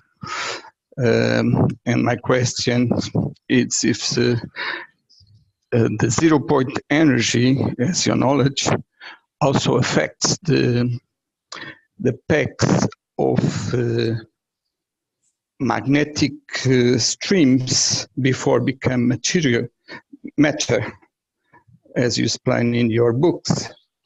So if at that kind of temperature can freeze this package, I believe not, because they work as the inside atom that doesn't stop. So if you can clarify that, I'll be glad. Thank you. Thank you very much. 0-point energy is respect to matter states at the given strength. And there's other fields, as I said there. And you cannot stop. You cannot change this position. The life in the universe has a different order of magnitudes at the same time through the same space. It's a very simple understanding. Up to now, we didn't have the technology to interfere with the fields in the 0 point. We only could interfere with the matter positioning. Now we can keep the matter position, but play the fields and get everything moving without still keeping it 100 minus 270 degrees. If you understand the concept and the technology, you can create minus 127, you can create minus 157. You can still create condition of the motion of the fields and the matter will move. This is an extension to knowledge, and we have to accept. We have to accept because we see it. Yeah, Mr. Always Kest, call when I run. I'm sorry, I didn't want to interrupt you. Carry on. What I mean, it's I worked before with 0-point energy, and because it does on matter, biologic matter, the resets of vibration. So it puts exactly the cells, at least the nerve cells, the moment that they're born. So it takes for every vibrations that, for instance, pain and the wrong vibrations of the health of the cell. So, and I made some research about it, and I know a bit of physics, theorics. So that was my question, because I see a parallel understanding how works the plasma and 0-point energies when intent, and also how your intention, emotional intention, influence when we make the... Hello? Yes? Yeah, I had a breakup in the communication. Now we have to redefine the 0-point energy. If our definition of the 0-point energy was the point, your microphone is open. If the 0-point energy was a point that nothing was moving, and we can create that with our fields, with our magnetic fields. We have it many, many times with our motors. We call it saturation point, or what we call 0-point energy, because the motor stops in respect to its environment. And you leave it and you walk away, the environment changes, leaves the energy. After a while, the same motor runs. Many, many knowledge seekers have thrown many motors away, which if they had my experience, they keep it. Because if the motor burns, let me explain. If a motor burns, you should have a smell or something, heat. With 0-point energy motors, which they don't burn, the gas saturate, there is no smell, there is no heat, there is nothing, just the motor suddenly stops. And the most strangest time is when you change the direction of motion of the system freezes. It goes anti-clockwise, you change it. For a few turns, it goes clockwise and then it stops. Why? because you link up the gravitational to the magnetical of the right turn to the magnetical of gravitational to the left turn, or anti-clockwise or clockwise. That's all it is. The field of the system itself creates a static condition, which is what we call 0 point energy. There is no motion, but there's plenty of fields, otherwise it will be moving. Yeah, my question was exactly that. It's stop the motion, or if reset the system, the 0 point energy, because it's a special point in the time, let's say, in linear time. Yeah, it says what I call it 0 time, 0 space.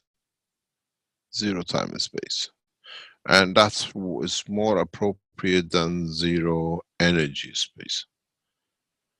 We have this discussion, one of the most eminent scientists in China at the moment. He's written papers from it and he sent it to me to read it. And I looked at it, I said, what the first 2 sentences for me was the end of reading, because there's no use trying to explain.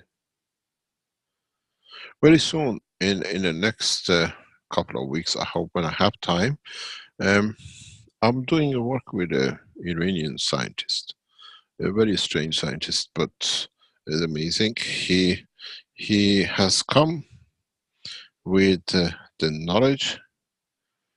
I'll explain to you, you will understand. Just 1 second. He came up to me with a question to ask. And the question was very interesting. As you know, I work extensively with Iranian scientists nowadays for space and other things. And he came out with an experiment, is known as Michelson-Morley test experiment. And he asked me, can you explain, does this actually, according to your teaching, becomes neutron? And I explained to him, yes. So now we are doing a paper on it. What this experiment is done centuries ago, a couple of hundred years ago, is a very, very test. This test, because I don't know these things. So I told him, you have to explain to me, then I can explain to you the definition of it. What this test is very simple. You'll get a paper on this very soon. What they did, they created a mono energy ray. They put a mirror that this, what we call laser beam, divides into 2. Hits a detector, or 2 mirrors I should call it, and then they return together, and then they put a detector here, and then they observe what you call energy of the plasma, which is particle. You have to understand, this was a ray because it came from mono energy, single ray. They split it, hitting, coming back, they combine and they become, but here leaving as ray, here becoming what we call particle. And this is what we said, light, sometimes it shows itself as matter and as particles, and sometimes as energy. It's book number 2, if you really understand it. And he said, how is this possible? I explained to him, and there's a lot of explanation behind this, because at the moment the paper is written, we will submit it to be published very soon, is that he asks the questions and he comes up with the scientific data for it, what it is, and he asked me, can you explain it now? With the present knowledge, now with the Keshe Foundation plasma, we understand. What happens? Why light converts into particle, a photon. What happens is that this light hits the mirror. Now it travels slightly at a different speed, and this light at 90 degrees still travels slightly at a different speed. This mirror has an energy which is in balance condition with and returns this field in a different plasmatic magnetic field, even it looks to be the same, back on the same line to itself. So now this came in, but it returns slightly different. But let's say this one, which came originally, comes back, let's say, about the same. But at this point of interaction is not two similar waves, two similar fields. Now there are two different fields, but in essence, a strength as the original is there. So now there are two plasmas chasing each other. So in a way, we have changed the wave into plasma. So when this becomes a plasma, when it hits this, now it behaves as a particle. We call it the neutron. If the whole reason for this, according to the literature which is provided, you will read it soon in the papers, is that they wanted to confirm the existence of ether. That the ether does exist, because in the closed condition. And in a way they said because it comes this way, ether never existed. But in fact the ether exists, because this confirmed it, because this, by coming back, it creates a light, monoenergetic light. They couldn't understand why in the center there is a light, because it's a plasma.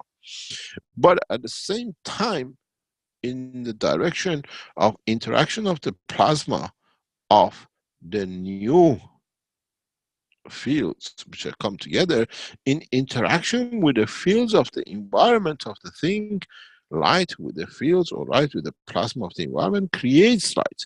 So in a way, what they came to confirm, that ether doesn't exist, they confirmed the ether actually exists, because they never realized they converted light into a particle.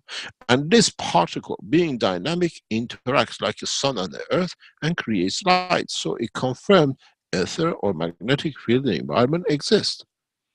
So in the paper, which is written in 1908 or 1800s, for the first time, we start explaining how the scientists misunderstood or never understood. Now with the plasma physics, we can explain it. And this solves one of the biggest mysteries about the existence of ether, if ether exists, if there is magnetic field in the environment of the life, in existence. Yeah, thank you, But, Mr. Keshe. I'm sorry. Do you understand? Yeah. I understand. Let me explain. This is a very important scientific paper which is getting done. You will read it soon in the Keshe Foundation Journal. The paper is written. I have to add my parts and it'll be released. And then what the interesting thing in the whole thing is, if we change the condition and the environment of this, would this light, would this plasma stop motion? And then can we create an ether which is the same strength as the plasma of the particle?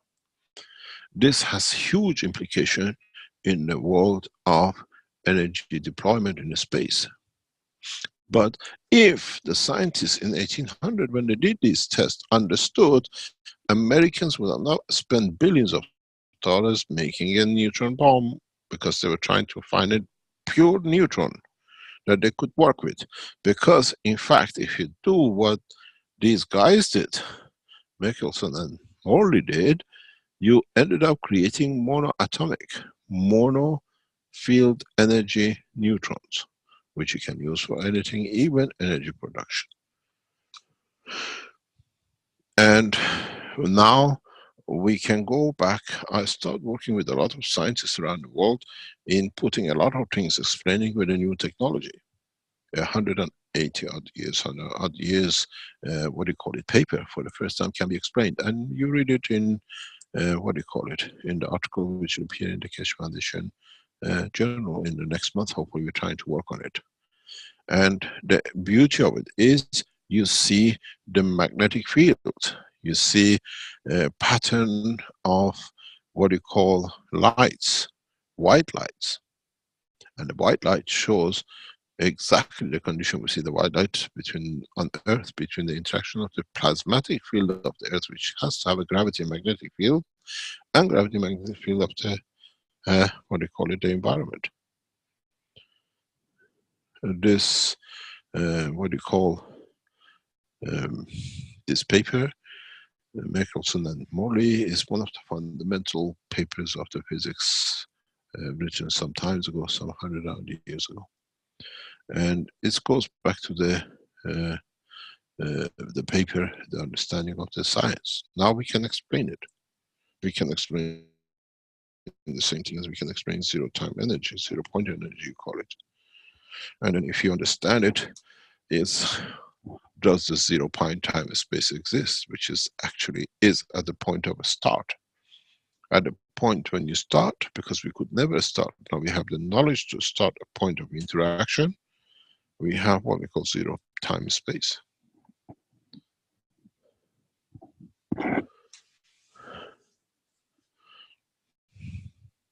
So, Mr. Keshe, this is a never-ending talk because it's amazing. No, for us it's a closed topic.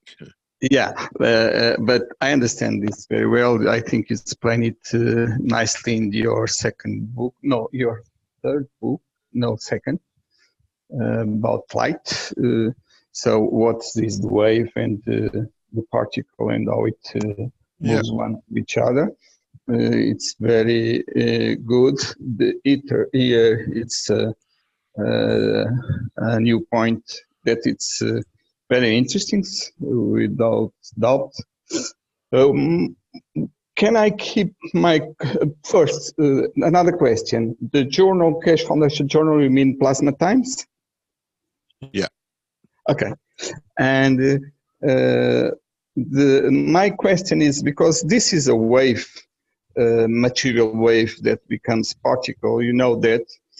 What I mean, it's the energy before become material, like the initial magnetic streams package before be material. They are actually the ones that, when they interact with each other, make the first zero-point energy. So if you can explain that, how it works, that influence. Yeah, I understand. You see, we have different understanding of the world of science.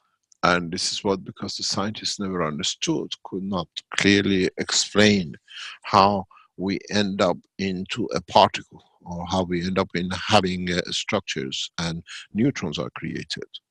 Because neutrons don't come to be, they're particles, or what do you call it, they're waves, they're fields. How do they become suddenly particles? How do the first neutron get created? These are the questions which mankind has never had, and we pass it. Now we can explain it. I can explain it to you in 5 minutes, and you understand the process of the creation. If you ask anyone, if you would have listened to what I said in past maybe half an hour, and you understand the next 5 minutes, you understand how life is created in the world of the creation. How does a wave, a field, converts into a plasma? It's a misunderstanding. It's explanation of world in the scientific world of mankind who has not understood, and understood in part. Let's look at it this way.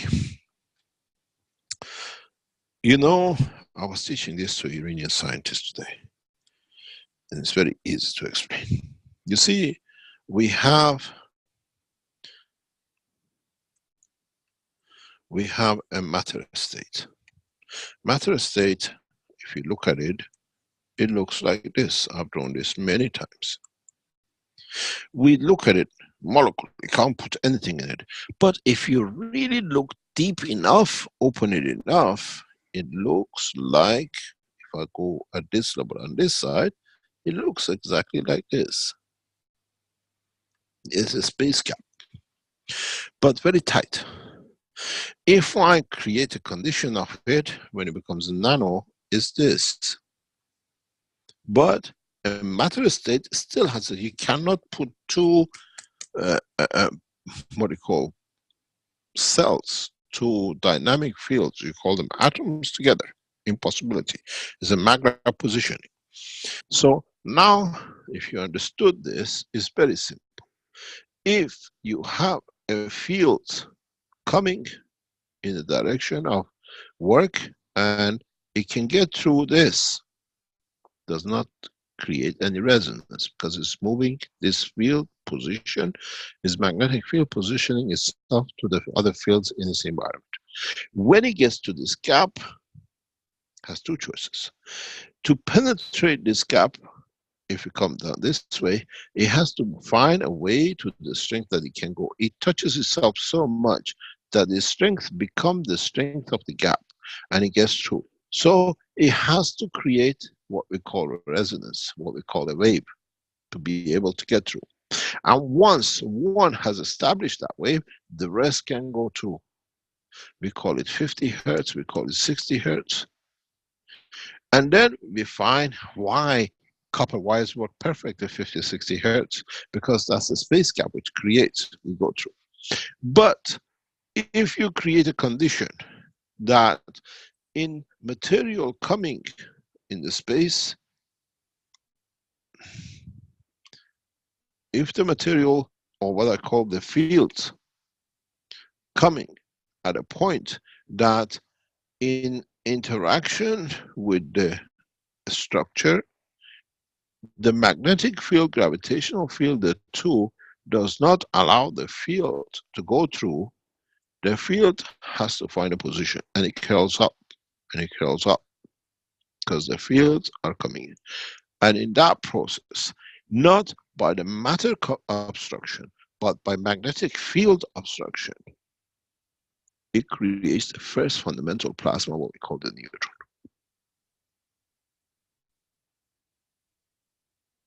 That's all it is. And it's never been understood by world of scientists because they never understood the construction of an atomic structure. Nuclear structure is a dynamic spheric condition and it has both gravity and magnetic field, what we call magra.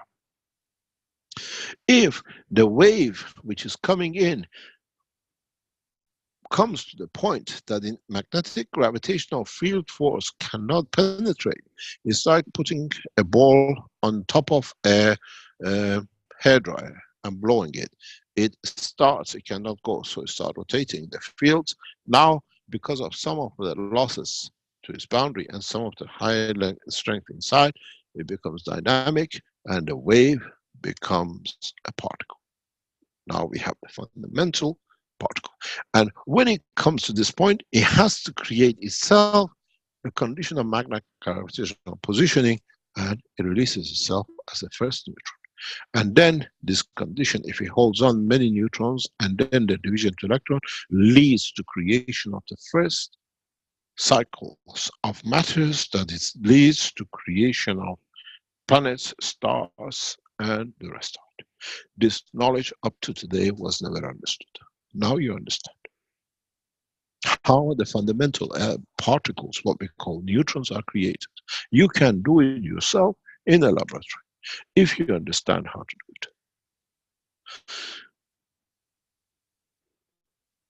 So how we convert a ray into particle is to allow it to come to parallel in interaction with other fields, that it turns on itself, or the interaction of two fields in balancing magnetic fields created dynamism and become the first particle, fundamental particle known as neutrons. What you heard, do you understand? We never knew this, and at the time when I wrote the book, it was impossible to explain. I would have been crucified. Now, after 10 years, the knowledge is there. Now people understand gravitational.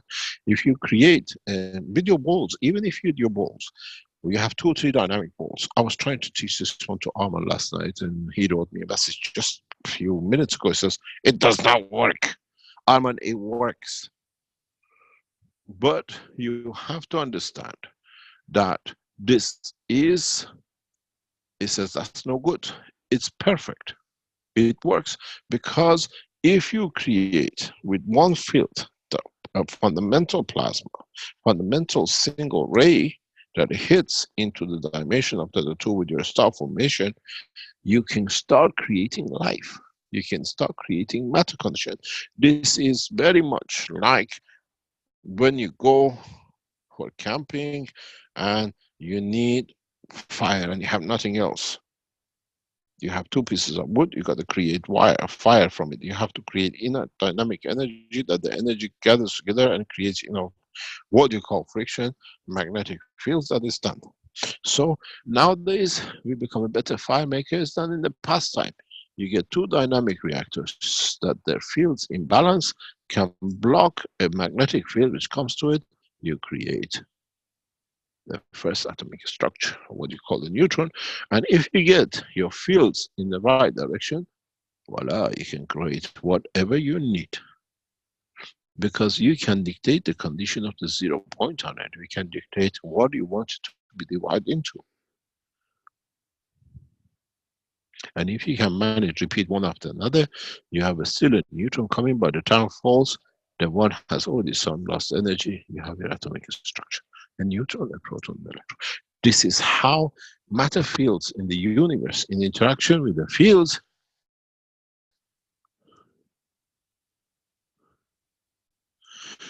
is the exactly. I understood, Armanjan.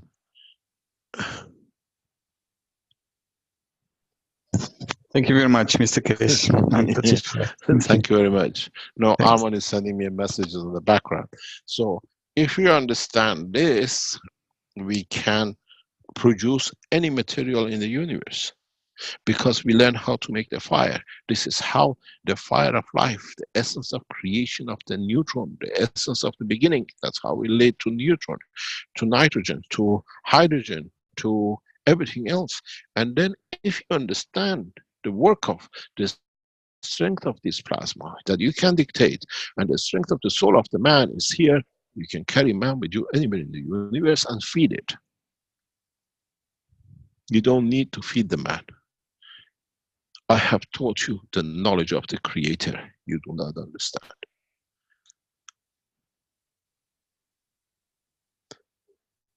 This is how simple it is. This is how life, the essence, the origin of creation, out of fields leads to creation of universes, leads to creation of galaxies, stars.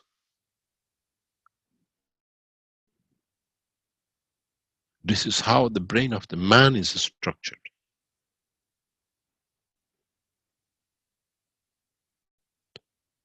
And it's so simple.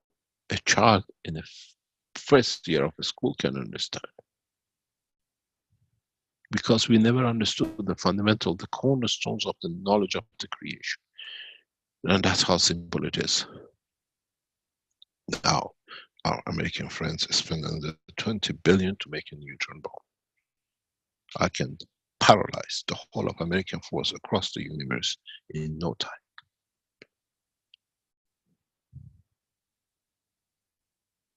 Because I know how strength is to the soul of the captain. Forget about he's not prepared to press the button.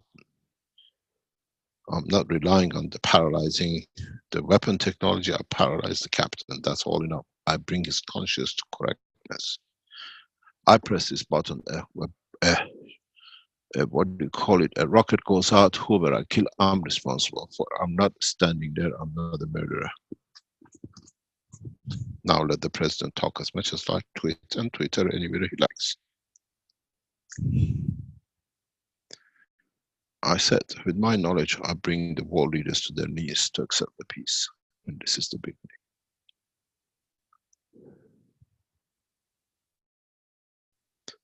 Very simple. Write to Chanlin, dear Chanlin, can I have 3 reactors, please?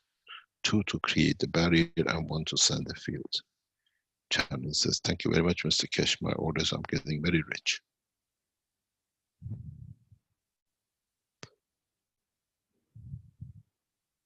Thank you, Mr. Keshe. Understand the knowledge. You're welcome. Understand the knowledge. Yeah, I think I understand. Now, just one last question, because it's introduced here in the explanation in this draw that you made. Can you explain how the intent of the soul, which kind of magnetic fields create to influence the creation of the matter? Pardon? Pardon? How the intention of the soul, which kind of magnetic fields create to interfere and influence the creation of the matter. I don't understand. Because we know that the intent when we work with fields, our soul intention, it's changed. Yes, okay. So, let me explain to you. I hope I understand what you're trying to say. Let me explain to you something very simple. In the process of creation of life of a man, physical life of the man, once the soul of the man is created, now the same process at gravitational magnetic field of this planet, in respect to the inertia of this planet, become those two magnetic fields. Yeah, that the interaction with the field of the soul create the structure of the atomic structure or molecular structure cancer of the body of the man. That's how we manifest ourselves. That's how we are created. That's how when we go to another planet, this is what dictates our life. Because when we talk about the two reactors, on any planetary condition, there are two reactors, there are two fields. One is the inertia and one is the gravitational magnetic from the center. And the interaction between these and the creation and the strength of the soul creates the physicality of the existence. The same as the neutron when it came, the field or the ray which came and led to creation of the neutron. This is the ray and this is the two reactors and this is the creation of the physicality of the man. So simple. But we have to understand the knowledge. It's the simplicity of it.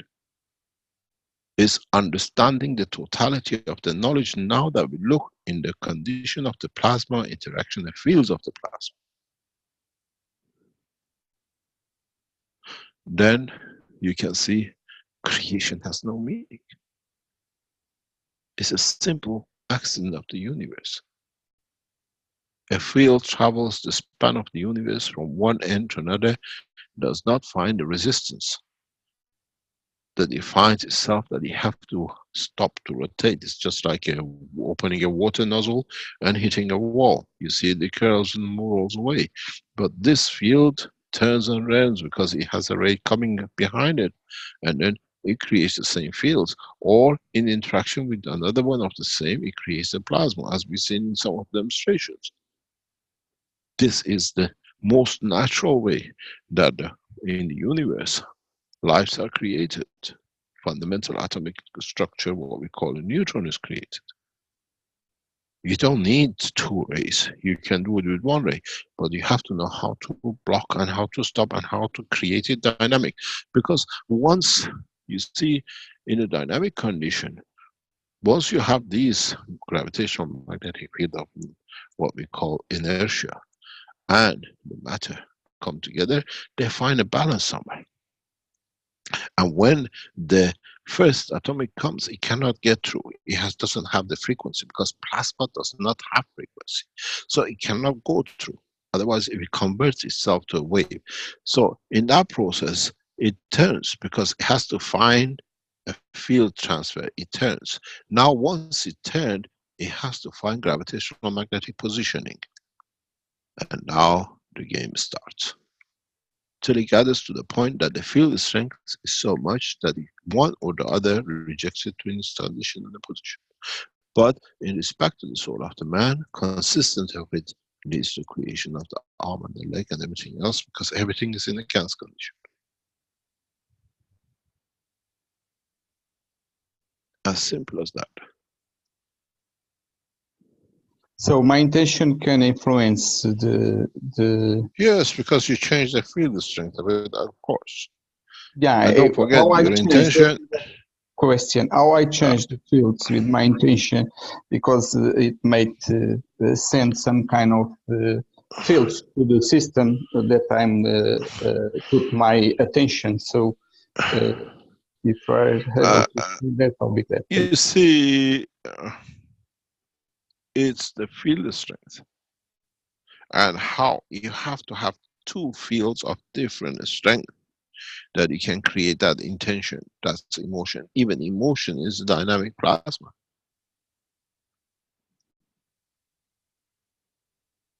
We create condition with it.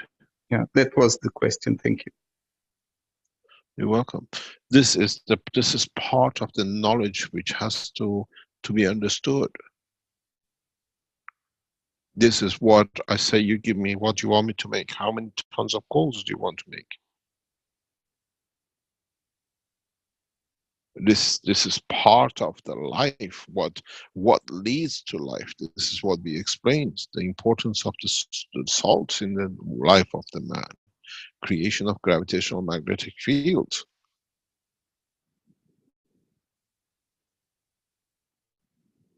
These are all, in a way, going through and adding to the knowledge of the books and everything else. I can teach you till the cows come home, as we say in English, but this cow takes a few million years to come back to go home. Thank you, Mr. Keshe. I really understood all this. I just want to clarify. My question was for that. I already have that understanding. Thank you. Thank you very much. You got to understand, the knowledge of space is understanding the space. You cannot rush to it. If you want to understand the work of the universe, you have to fall in love with the universe, then you see all its beauty. And understand the meaning of the cycle of the process of its interactions, its giving, its taking, its positioning.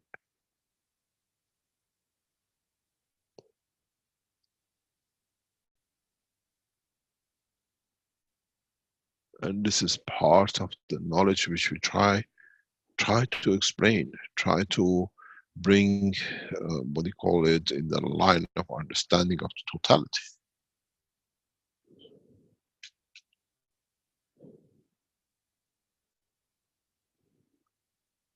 If you understood past, God knows, half an hour teaching, you have understood how to create what you need, where you need, even through your own soul.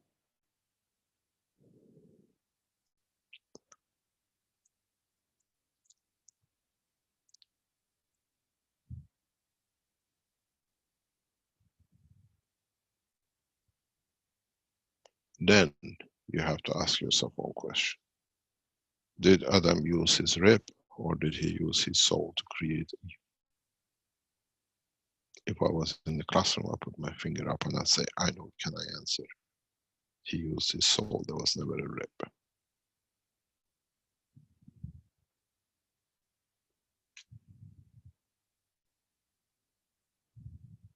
And that Adam is the creator. And the rib is the rest of the creation universe.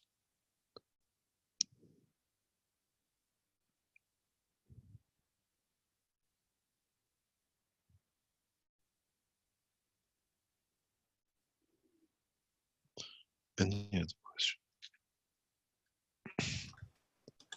We did have a question from Mario in the Q&A. He asked previously, how does 0 point compare to the process of scintillation as described in the patents? Scintillation. Oh, that word, when I put it out some 15, 20 years ago, not many people were familiar with it. And it's a common language in the nuclear atomic industry. And it's a magnetic field ray of a given strength. It comes sometimes by compression of helium. It comes sometimes by compression of argon in a magnetic field compression. which you squeeze it and it literally squeaks, and we call it dark field radiation centralization. This is understanding the technology as a nuclear physicist in totality. When I do not have a nuclear material and I want to create a nuclear material, I give it the strength, I squeeze the neutron. I give it a kick and it barks. And depends how hard I kick it, depends if I have alpha, gamma, or X-ray. I don't need a nuclear material. This is what in my work I say that makers haven't realized we do not need nuclear industry. Nuclear industry was the time of beginning of the Iranian Revolution, which the Iranians didn't understand and thought nuclear is the path to go. Now we can squeak anything we like and we get whatever we like.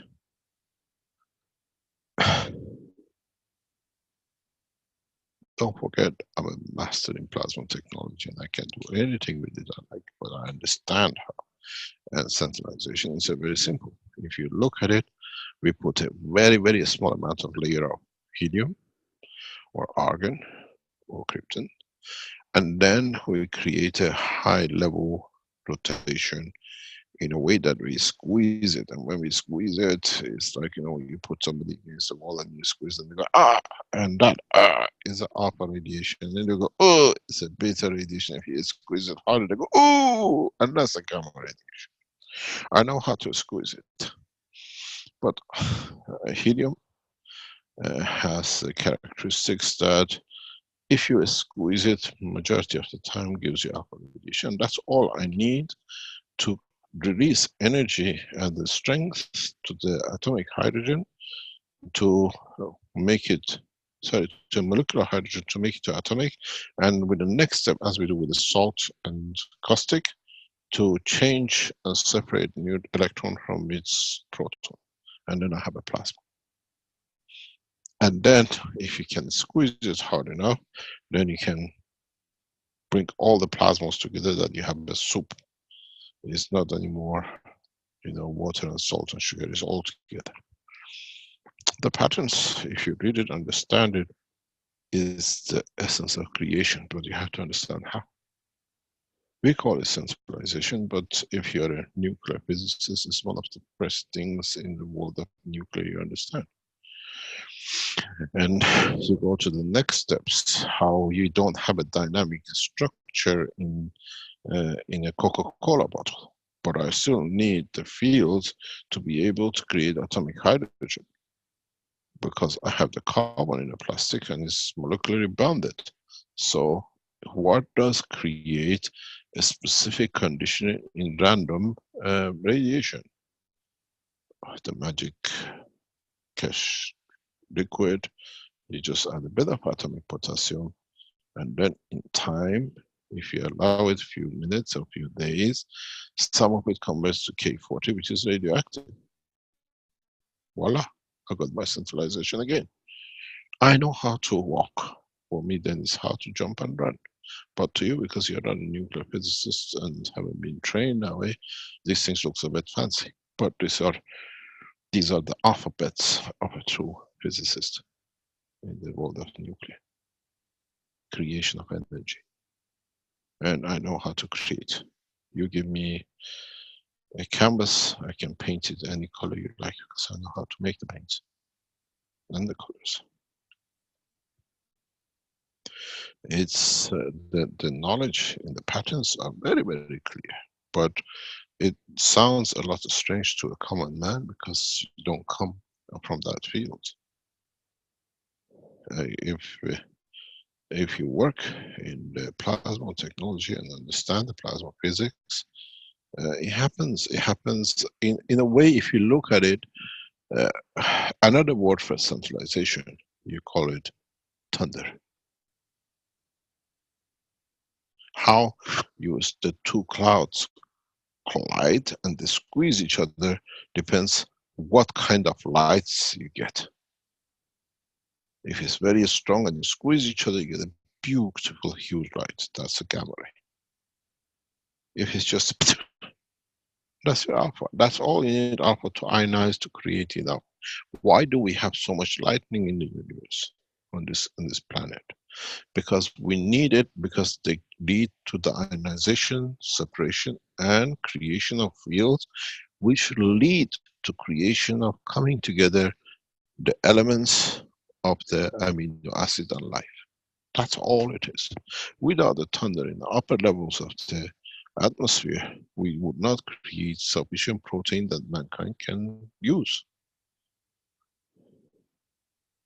It's the welding machine of the plasmas.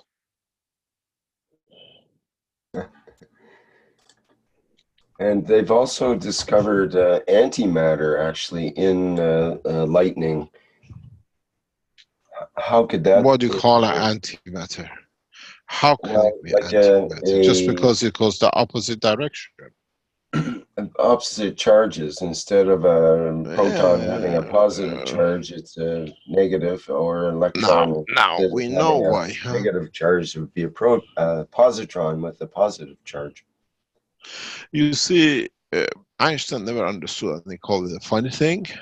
When you find what you call a positron, you have to find the electron, which has got a higher speed, that in its speed has forced another electron or a proton to reverse its position.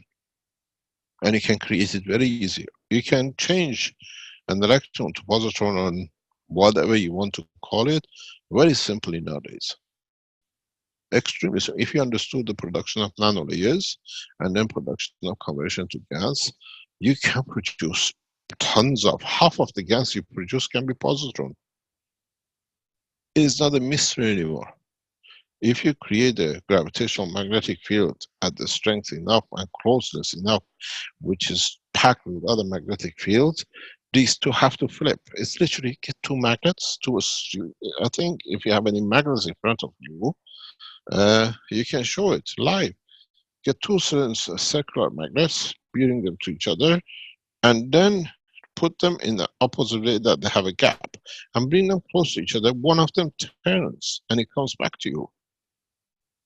You have created a positron. And being a positron, you have created gravitational field force attraction. But there are other elements in the field interaction which keeps it separate. Every positron has a neutron, what you call electron, and or neutron, depends what it is. A positron can be anything, even an atom can be positron. Then you have your answer. Now we understand the field of plasma. This is the basic of knowledge of the plasma technology, and when you understand it, you can play anything with it.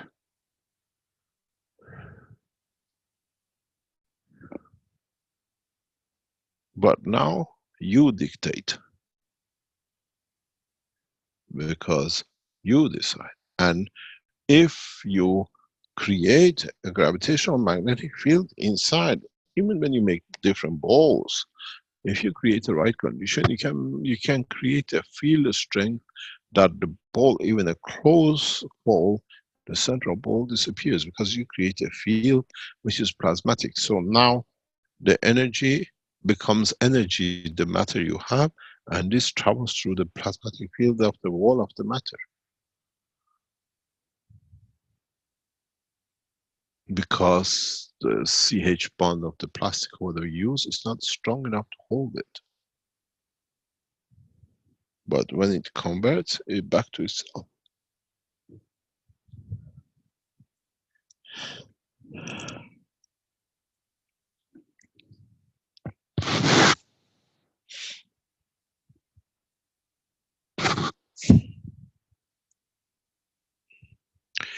Physics is fun. Physics is beautiful. It's the most sweetest subjects you can study. But when you come to plasma physics, when you come to understanding of the totality of the motion of the fields, then it is the sweetest honey you can ever have. But it's a pleasure to me. I enjoy going back to research, because I walk amongst fields, because I see fields, I feel them. And this is the beauty of it. I don't make systems to create. I create systems to what you call condition the fields the way I want.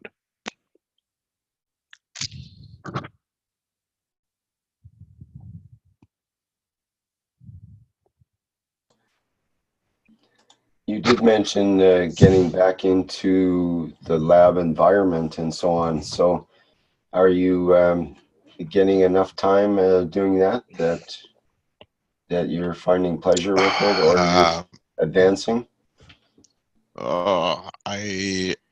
I'm going back slowly into research, but beautiful research, total plasma research. And it's something which is in the plus. I don't find I have to sort out the business of Keshe Foundation financially to run, but now I'm back in the same track, old track as I used to do. The application of technology in different aspects. We are developing different things, and yes, it's a pleasure to see. And you see how people don't listen to what you tell them, and then they get a kickback, and I see things in all sorts. We collaborate in different aspects of it, and hopefully I'll be back into full space technology development in the next few weeks. When I can bring the Iranian space scientists and American space scientists under one team, we say goodbye to a lot of animosities, and then Moon is the best place to meet. It's a good target. And then you got to understand it's not going to the moon, it's the time. I think 5 minutes is a good time.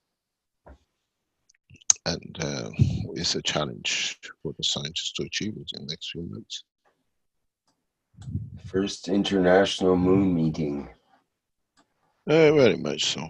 If I read a paragraph which is addressed to His Excellency, the American Ambassador, which we played very open with our American friends, because we'll get this sorted. That we white Americans into collaboration, and we play games with the science, and it is beautiful.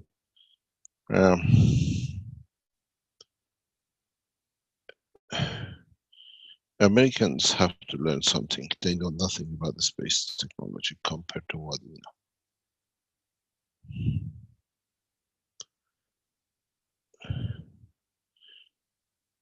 What it is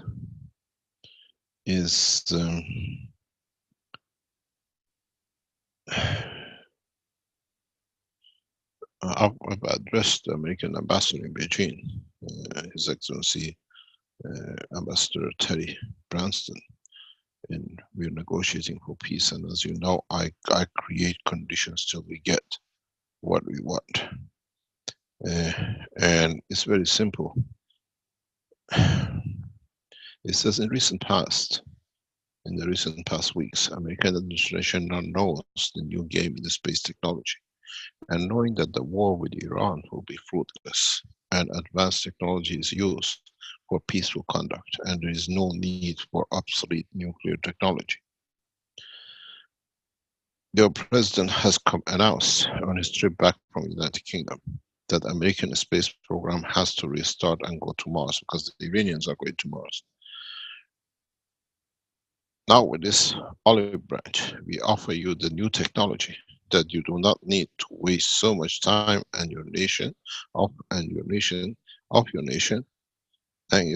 can join us to keep your nation pride and glory with other 3 nations, and we would like to offer your nation to join us to take to space in the next few months with us rather than years to come with NASA.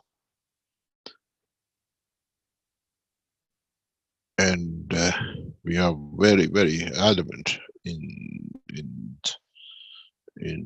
what we call our pursuit of technology and peace through science. And the Americans do not like me reading the text they receive from me, because It literally puts it down in one word. We are prepared to open Iran top secret space program to share between Iran, Russia, China, and now United States. Our offer to work at this moment is in progress. And we land unmanned systems on Moon and Mars in coming months, and then soon after, manned systems on both planets. We're talking about hours of landing. And if American administration can review such a technology, I would like to see what they have. As it says, the difference between this new Iranian system and old one is that it will take less than a few hours to make these trips. Secondly, we will not need much training for our astronauts. We can move large numbers rapidly to these points, but you have to understand we can move rapidly people from Tehran to Washington.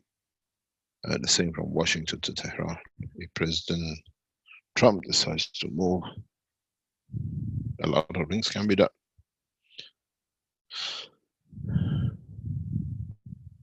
And we are not talking just in teaching. It says, as I said, I read to you, rather than years to come with us. In other words, we offer you a new space technology in exchange for peace. A beautiful gift for meta peace. And we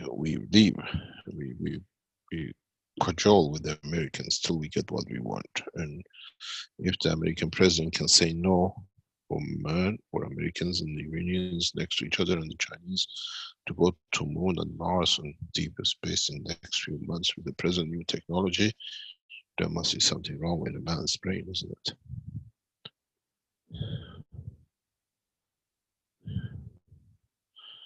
And as I said,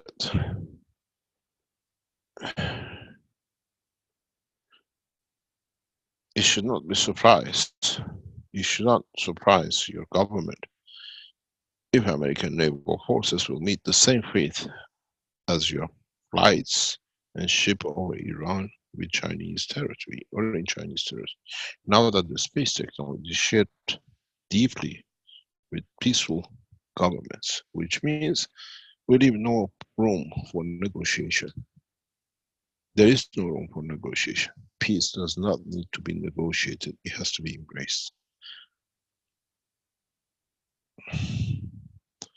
And who will get? I always get what I want. My mom said to me, you're the most resilient man I know. You always get what you want the way you want it. And peace is something which we'll get.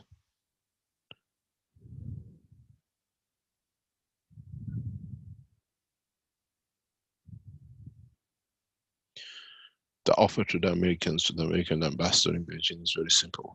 The reason for this communication is simple and as follows. We are prepared to share this advanced technology with your nation unconditionally as you achieve direct peace talks with Iran in the coming days. And the text is very, very direct. We don't mince word, and we are very adamant. We have the knowledge, we can deliver. And as I showed you, we can make a few neutrons. I can attach half a ton out of the water, seawater in the bottom of the boat. I don't need to do anything else. Where do you want me to sink it?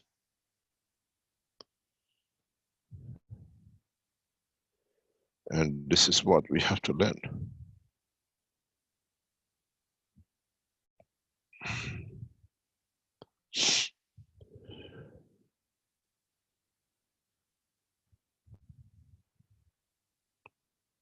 And we give both ways. It's in a way, United States is central financial banking, a lot of things attached to it. We can sink it and then start finding another, create chaos, or we just take it over and use it, but bring balance in the whole structure. As the offer says, as you remember the last time I spoke with the administration of Obama, you cannot refuse in the Senate 10 million jobs. But we say we can bring billions of dollars of investment to your country. And as a new scientific-based organization, with it, bring prestigious and influential new industry and income for your nation. We have made all arrangements for setting up the companies in US, and we are ready to move once peace talks underway are successful and detailed can be sorted very fast. I think our position is very clear, and I hope to hear from your office. In a way, peace needs time, but peace has got time. The quietness which is going on between Tehran and Washington in respect to the visit of the Japanese Prime Minister is fantastic. It means dialogue is taking place. There's a lot of barking going on. We still test each other, you know. Youngsters always a bit boisterous, but it is the life which, with this technology, we have to push.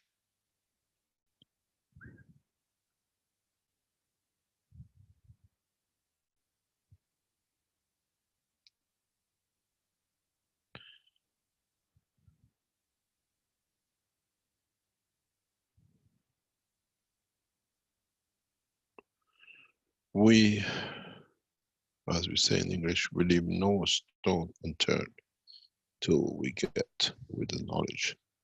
I can paralyze many satellites from a bedroom. Forget about giving me a lap.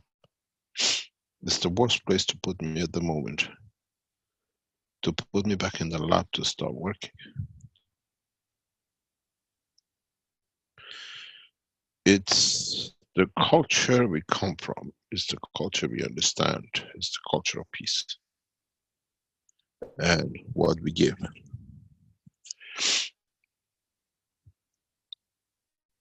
Money is not the matter, finance doesn't count. Achieving the goal is the most important things, and the goal is peace. Different people have different goals and different ways. And each one of us participates and paves the way in different ways in this process. We're a doctor, we do things, we're a scientist, we do different things, but at the end of it, that's what it is. Knowledge is peace, of course, with science and the beauty of it, not the fear of it, for mankind to move in that way. And now I'm free. I gave my notice to the Chinese very clearly. They did not understand the position.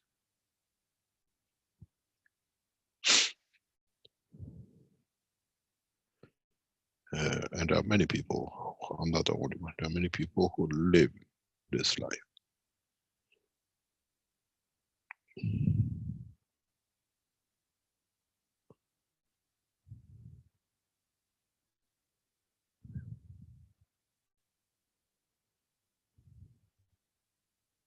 Keshe Foundation, maybe next week, will show you a video from a doctor, a specialist, who has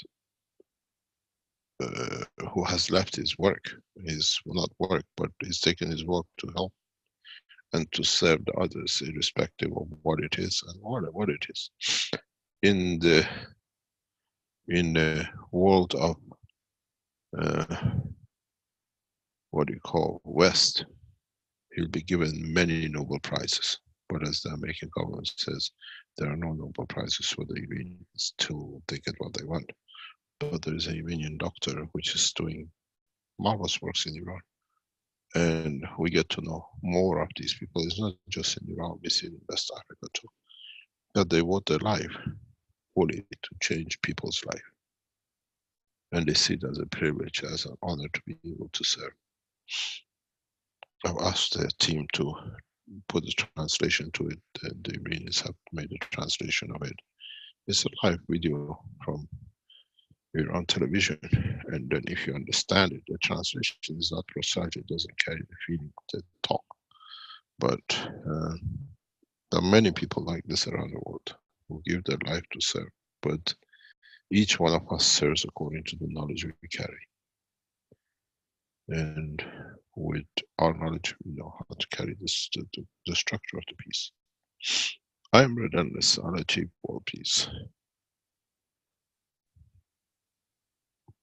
Because I can show it works, and I can put the fear of God in the soul of man. If he wants to be afraid of it, or he can see the joy of creation.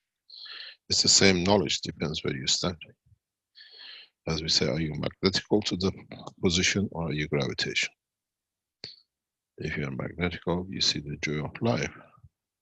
You call it love. And if you're magnetical, you see it as a bomb. Which way you like to see it? Where do you want to stand?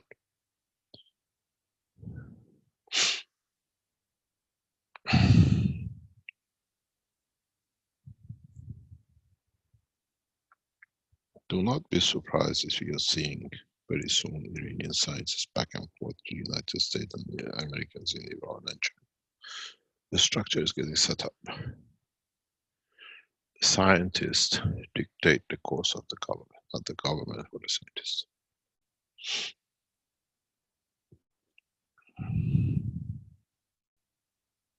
If you understood the teaching of today, I would not have spent another dollar on making atomic and nuclear bombs. But some people would like to play the game because the others are so stupid that like to play a game to be played. And when you know how to play with a mouse, it's easy to keep the cat busy, doesn't it?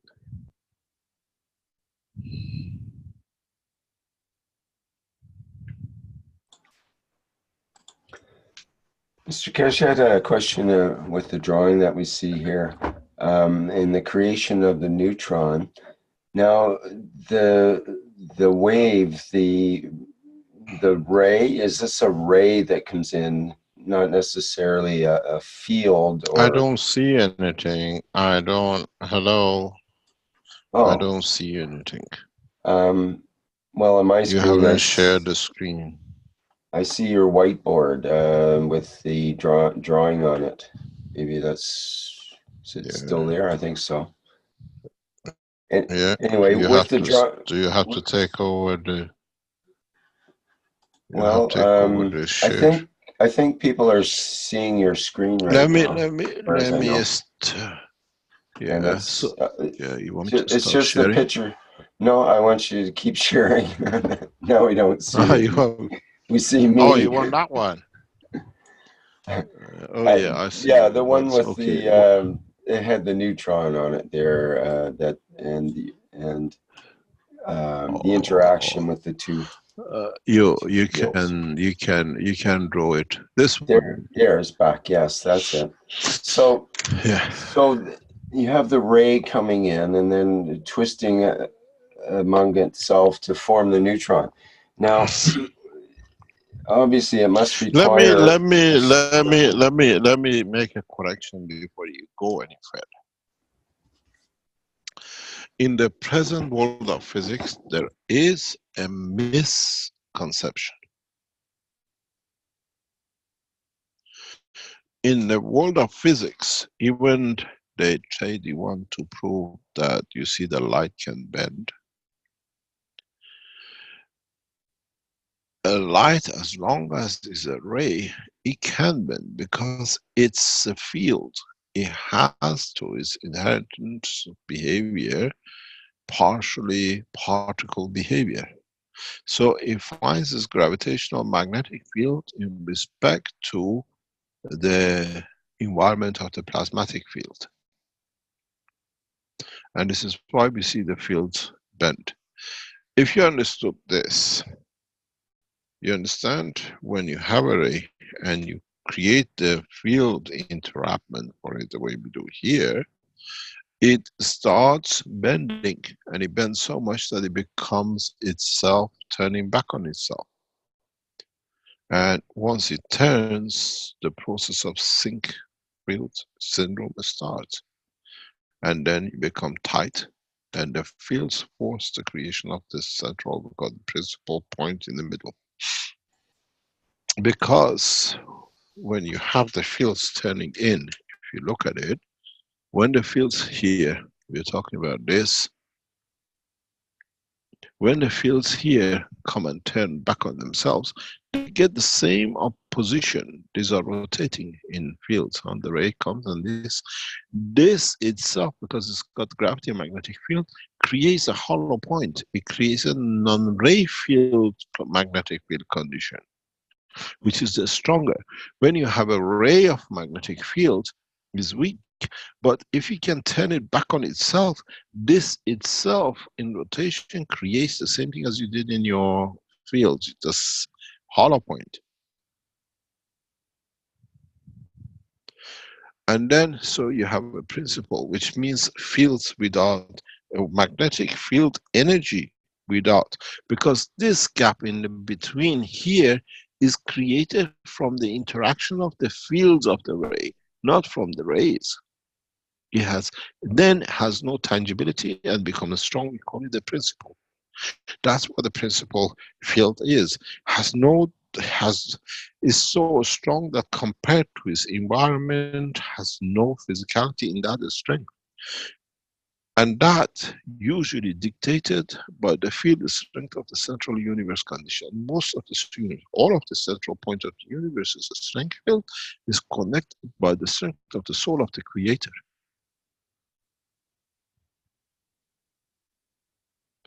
That's why everything is in common. You see it when you turn a reactor, huh? These are all fields, and then you find that hollow center.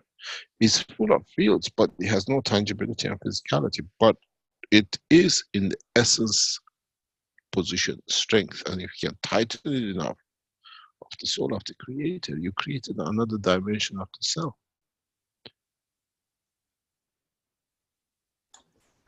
Okay, but does not that original ray has to be of a certain quality or strength in order for all this to take place, correct?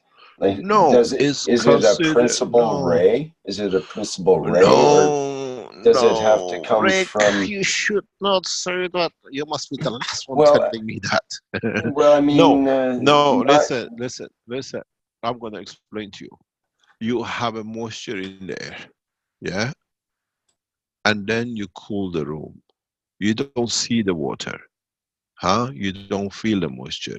You cool the room, you see the water on the glass, on the mirror. Yeah? These two fields create the same condition as the strength of the ray. Billions of other rays go through because they're stronger than these two. Or they can get diverted. The one which gets trapped, it rotates back on itself. So it has to have a common denominator with the same strength. It is the environment which is created, leads to creation, manifestation of physicality. Very simple. Well, all that makes sense to me. I'm just saying that I'm just wondering what strength of ray is required for that to happen. Nothing. It occurs with any ray. Any ray. This is any ray. It depends on what you put in front of it. Mm-hmm. Huh? If you have a football and two feathers, it goes through.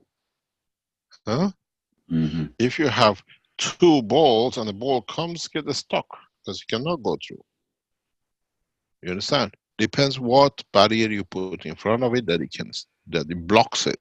It doesn't create resonance. It cannot go through because resonance is the attribute of matter state. This now is field strength. Blockage is the space gap is big enough that it does not allow, but the fields are thick enough that it allows collection. This is more or less how most of the cancer people die with chemotherapy.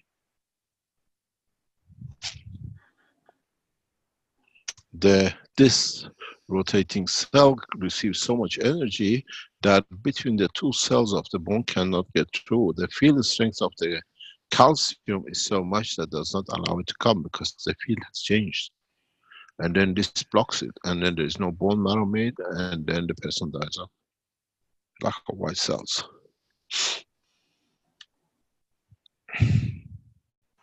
This you can translate it into physical condition and see it.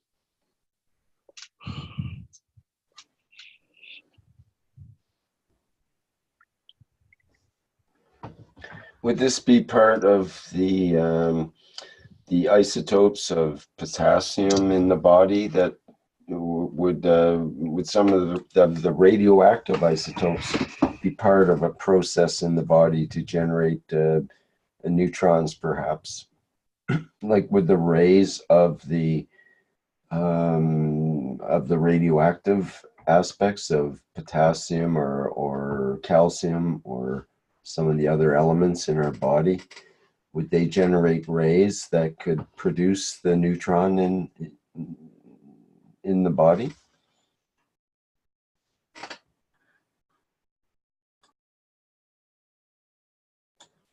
Or am I completely on the wrong track?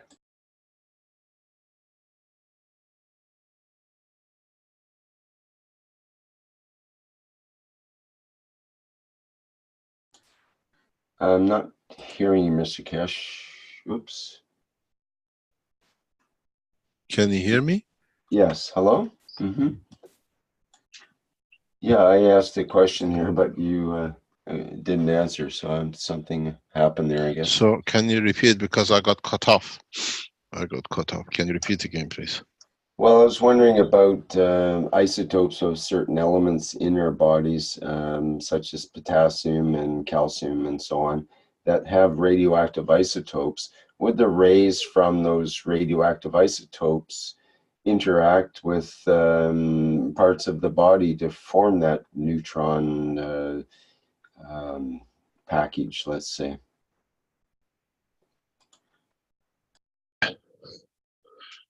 Hello? Hello. Did you hear my question? No, I got cut off. No. Okay. Well, can you repeat, please? People at home have heard it twice now. I'll try again. I was wondering about the isotopes of elements in the body, such as potassium and calcium and so on. And would those radioactive isotopes have rays that could be creating a neutron package in the body? The behavior, that behavior we only see in a couple of glands, and some of the limbs have that behavior. Thalamus is one of them, and some of the limbs in the upper arm, because they overuse the arm so rapidly and so much compared to the rest of the body in the physical dimension, that they need that conversion. They do convert in the gland. It's a gravitational magnetic field structure which changes calcium very rapidly to potassium 40, B12. It changes it to, and then it, in conversion, it does not return back to calcium, it stays. And sometimes it needs and it converts the potassium to a phosphor or a sulfur. It's done in a specific condition. When the conversion in the DNA is needed to convert part of the DNA of the structure in certain part of the body, we see this change of the position of the calcium to potassium, and then in turn to what we call B12, and then we transfer it, use it to convert phosphor to sulfur or sulfur to phosphor, depending on if it's for keeping the fields in order or keeping the DNA in order through the spinal cord of the what we call DNA.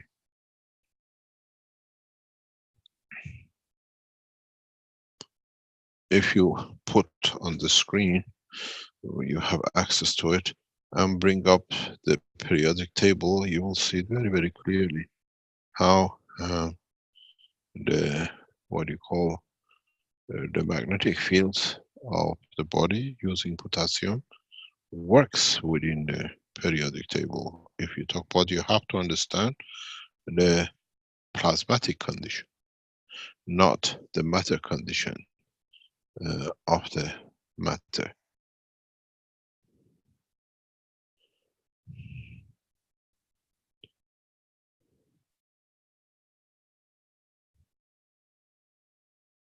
Are you there?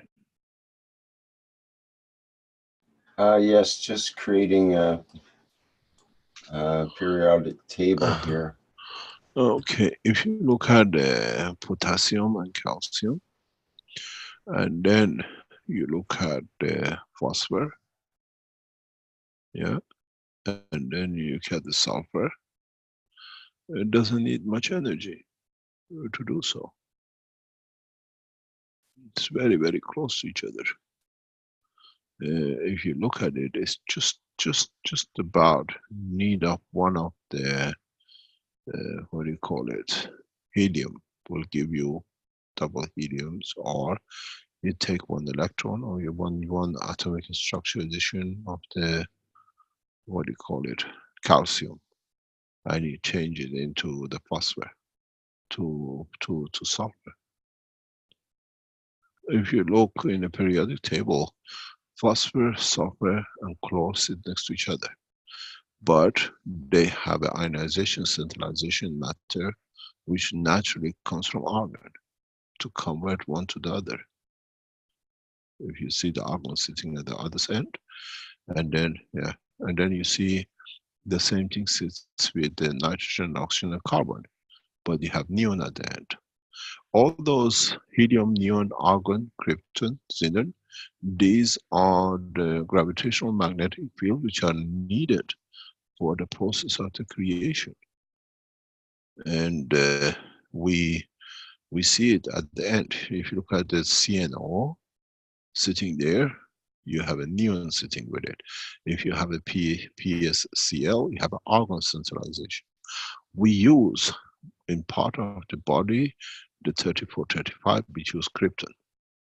But if you look at the other end of it, because 18 sits in the middle of the argon, so it serves the potassium and calcium too. And if you look at the neon, sits between the magnesium and potassium and sodium. So it plays a game between the two. It doesn't just centralization or the energy released by it in a vacuum. You have to understand that in the body of the man, we are in a vacuum condition. So pressures, plasmatic pressures release radiation. And this is part of the understanding of the science. If you could play with this and take, for example, sodium and magnesium and put it next to neon, you see it gives you a very beautiful picture that you understand why, for example, when you have a magnesium and sodium next to neon, then going to magnetical, what Tesla used to work, does not go very far. By magnesium stops. But if you go to the gravitational side of it, which is coming from the bottom side, it goes further to carbon. And that division in interaction with the fields of the neon creates that spare hydrogen, which by the presence of carbon, nitrogen, and oxygen, with a spare hydrogen which comes from the interaction with the sodium and sometimes with the carbon, creates a spare hydrogen magnetic field, which is the creation of amino acid. That's why we need salt in the creation of life, because it's the common denominator, what it takes from, in a way, if you look at it from neon. These understandings makes life very, very easy. If you go in a deeper space and understand the work of a deeper space, you very, very quickly understand life exists in Renan and Zen section. they are alive because it's there and it's part of our body. In some sections of our body, especially sexual organs, we see 86 operation because your testicles need rapid production of testosterone and everything else for the next time when you're ready to regenerate. And you got 30 minutes. And argon is not fast enough, strong enough to create a division. Did you say 86 as in radon? Yeah. Is that what you? Mm-hmm. Yeah. It's part of the structure to work out the testicle, but it's in a plasma condition. Because you need to reproduce, the energy has to be, the division energy has to be very, very fast. And we see it if you understand the work of it. Well, these are all energy releasing systems, but it depends. For example, Mr. Keshe, in your original patent and showing the gases in the rotating reactor, and of course the heavier gases go toward the outer wall of the reactor and the lighter ones toward the center. Now, you show the gas. You mentioned the picture I have behind me here with the patent, and we talked about it before. It shows the hydrogen, helium, neon, argon, and then there's a gap between the argon and the wall of the reactor. There's a gap, and there's no name for that final layer. It seems to be left out. Now I'm wondering if I found a clue by thinking that might be radon. Yeah, it goes all the way down. Krypton is placed in on this plate. Yeah. Is radon the ignition key in that case? Yes, but depends what material you use. If you use radon in CNO, you just destroy the whole thing. You blow it up to pieces. Because, right, as I said, just specifically in that gas reactor. Yes, but in that, yeah, depends. You go to the division of life. Because if you look, just have a look, what's on beginning of the section 6, go down on the red side. Number 6, what's there? Cesium. The most radioactive material we know. Mm-hmm. You understand? But in the direction of the interaction, it plays the role of interaction with usually with iron. Cobalt, do we call it a cobalt? It has a field interaction because it's double. It's very, very simple. Understanding the work and the condition, it can give you a lot of things. The cobalt in the body behaves as cesium in the higher strength. If you look in the upper side, with 26, 27, 28, 29, 30, 31, you see cobalt sits next to iron. And cobalt is one of the most radioactive material. In power is equal to cesium, 55. If you multiply 27 by 2 is 54. Condition of the magnetic field, so it behaves that way. And you use vitamin B, they give you cobalt actually. And some of the very good ones have cesium in it. Because it creates that radiation that allows the division of cells, rapid division of cells. And then if you understand that rapid division, you go to a doctor and says, you need to take B12. I'll give you a bunch of cobalt. You won't touch it with you. You take it. So it creates a division at the lighter 26, 27, which creates a faster life division. You get pregnant, doctor gives you B9, folic acid, another division material, but in a softer way. So if you come down 26, you go 44, 76, 108, and look at 76, you need radon of 86 to create that division. where in iron you need the krypton. It's a very straightforward games creation of life, and you can have life in any position in the universe. When the first pattern was written and these things put in, because I could understand. I am a nuclear physicist. I understand the game of radiation and what it is, but in a plasma condition. If you look at the same argon and go back to aluminium and silica, this is why we have problem with aluminium in the blood. If you because it's too far for the radiation from argon to reach it, and it's too far in the strength for neon to reach it. So it's got the problem in the body of the man to divide it. And then you see the same with gold, with silver. If you look at the silver, it's very, you see the same thing. It's too far for radiation to reach it.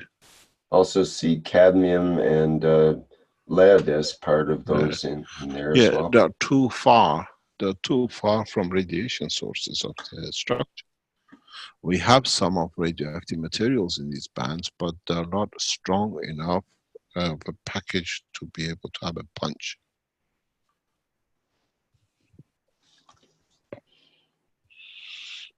And because they can't do it, when they stay in the body of the man, they create mayhem.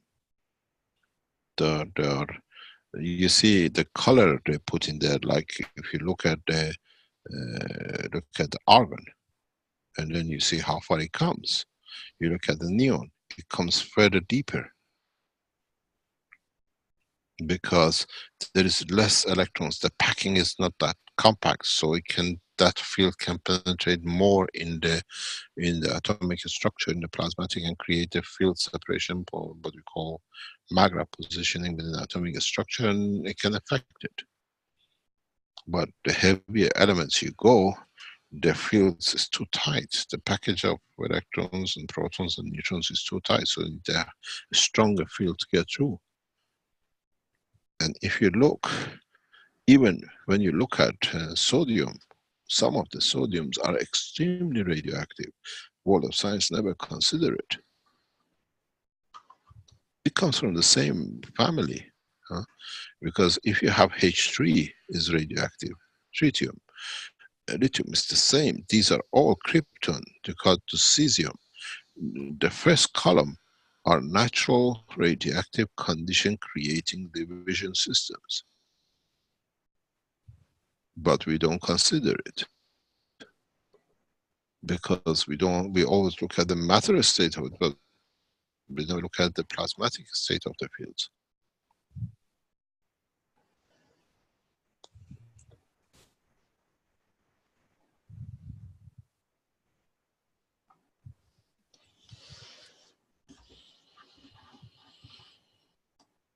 This the structure in a patent is very simple. I don't need a nuclear bomb to create conditions. We don't need a nuclear industry. We understand the process. There is no nuclear reactors, there is no tokamak in the universe. This is for those who don't understand. It's a very good game to play. But if you know how to make what do you call it, a cake, doesn't matter what flour they give you, find a way around it to make your cake. And you can bake a beautiful cake, but if you don't know it, flats and it dies. These, when you look at the periodic table, gives you a lot of knowledge about how life is created in the universe. And you go to 103, you go up in the universal condition. When you go to the deeper space, more to the central point of the universe, you go another 400 or 500 there. The elements man cannot even imagine.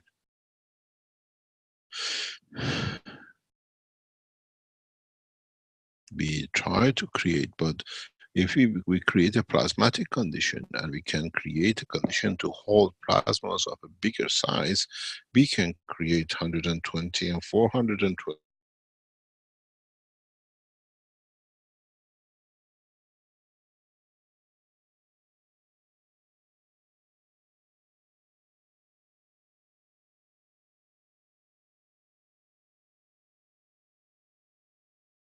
Are you still there, Mr. Keshe? I'm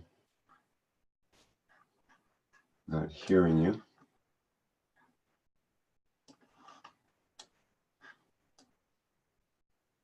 I think we temporarily lost the connection.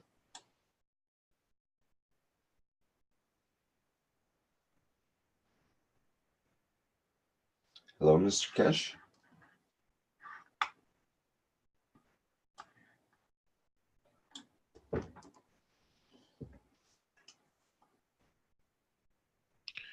Hello? Hello. Can you hear me? Yeah, we just lost a little bit there. We connected to a telephone line, and when somebody rings on that line, I get lost here, so I have to wait for it till it goes out. This is the process that we have to move the 3 columns of, when it comes, as I said, into plasma life, essence of life. You have to move the column 1 and 2 and 3 to the left side of the helium, leaving the hydrogen out. And then you move 1 level up. You just lift it up and put it next to it. You put number 11 next to number 10. And then you put 12. And then you see the effectiveness of it. That's why sodium or salts, all the salts, if you look in here, calcium, potassium, magnesium, sodium, these 4 salts, which are mainly the essence of the creation of life, are more or less gravitational, which means they give and they take, and then in that holding, they can hold life, which is amino acid. If you look at it, who's put this one? You put it up, yeah? I need to be able to annotate. I cannot annotate. Yeah, I cannot. I think I we don't have can it. allow that somehow. Or what do we have to do? Oh yeah, it's there. It's come up. Okay, good. Yeah, okay. You see, this has to move here because it's very important in creation of life. This has to be moved here. These 2. And if you put these 2 here, you understand this is a radioactive material. Radioactive, it gives and takes both ways. So it allows, one of the reasons, what do you call it, calcium sometimes or potassium sometimes behave radioactive is because of the argon. Behavior of argon which is available in that condition. And if you can use argon, you can create that.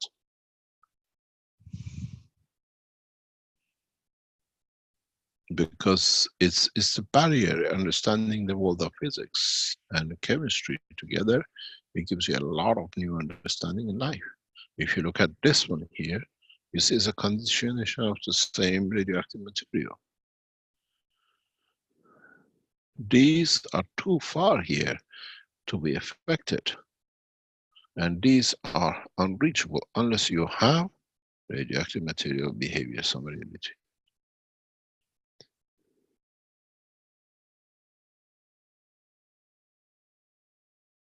It's a very simple understanding. You look at numbers, I look at the field strength.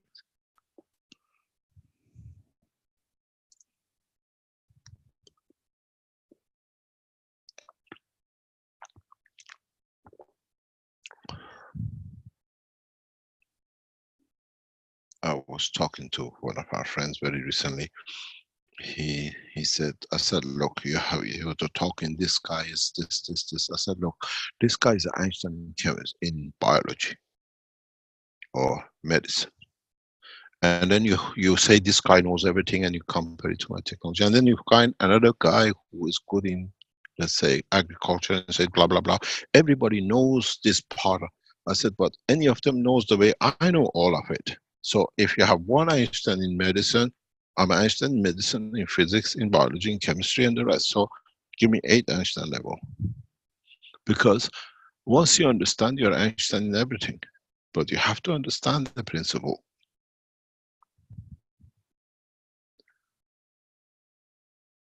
And you have to understand the interaction of the fields. What do they bring us?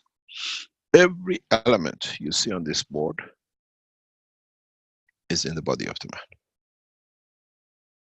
One way or another, by interaction, or by creation, or by division. What is in the atmosphere of this planet has been used by the body of the man to make it immune to it, that he can live within it. So he has to bring it as part of his structure. Otherwise, it'll affect its existence.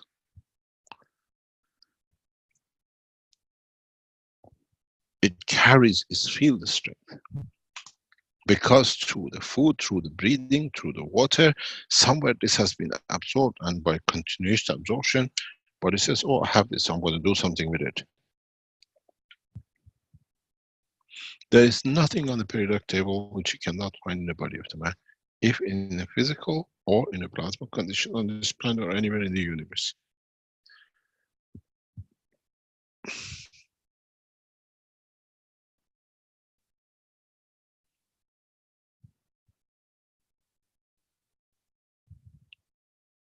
You have to understand this field interaction, is plasmatic interaction, is what does it cover, what does it bring, what is the essence of creation for it. We're coming to nearly 4 hours. Yes, thank you very much for all of today's teaching, Mr. Keshe. You're welcome. I hope you learned about the essence of creation in true meaning. If you understood the creation of neutron in the essence of the work of the universe, in the true essence and everything else, and then you understand life is very easy to create anywhere on in this universe. But it comes back to one big question. What is the creator made of?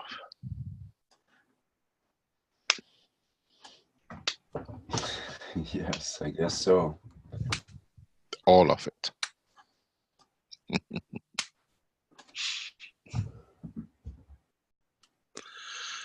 Thank you very much for today. Meet you next week. All right, thank you, Mr. Keshe. If there's any leftover questions anybody has, they can leave them until next week. We keep the leftovers for next week.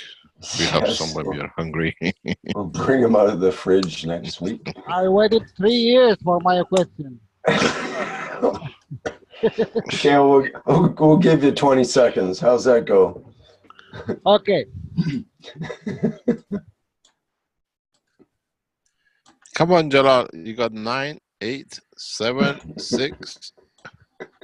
You don't want to blow it now, Joel. What's happening? Is your microphone not working now? Wait, it's working now. Okay.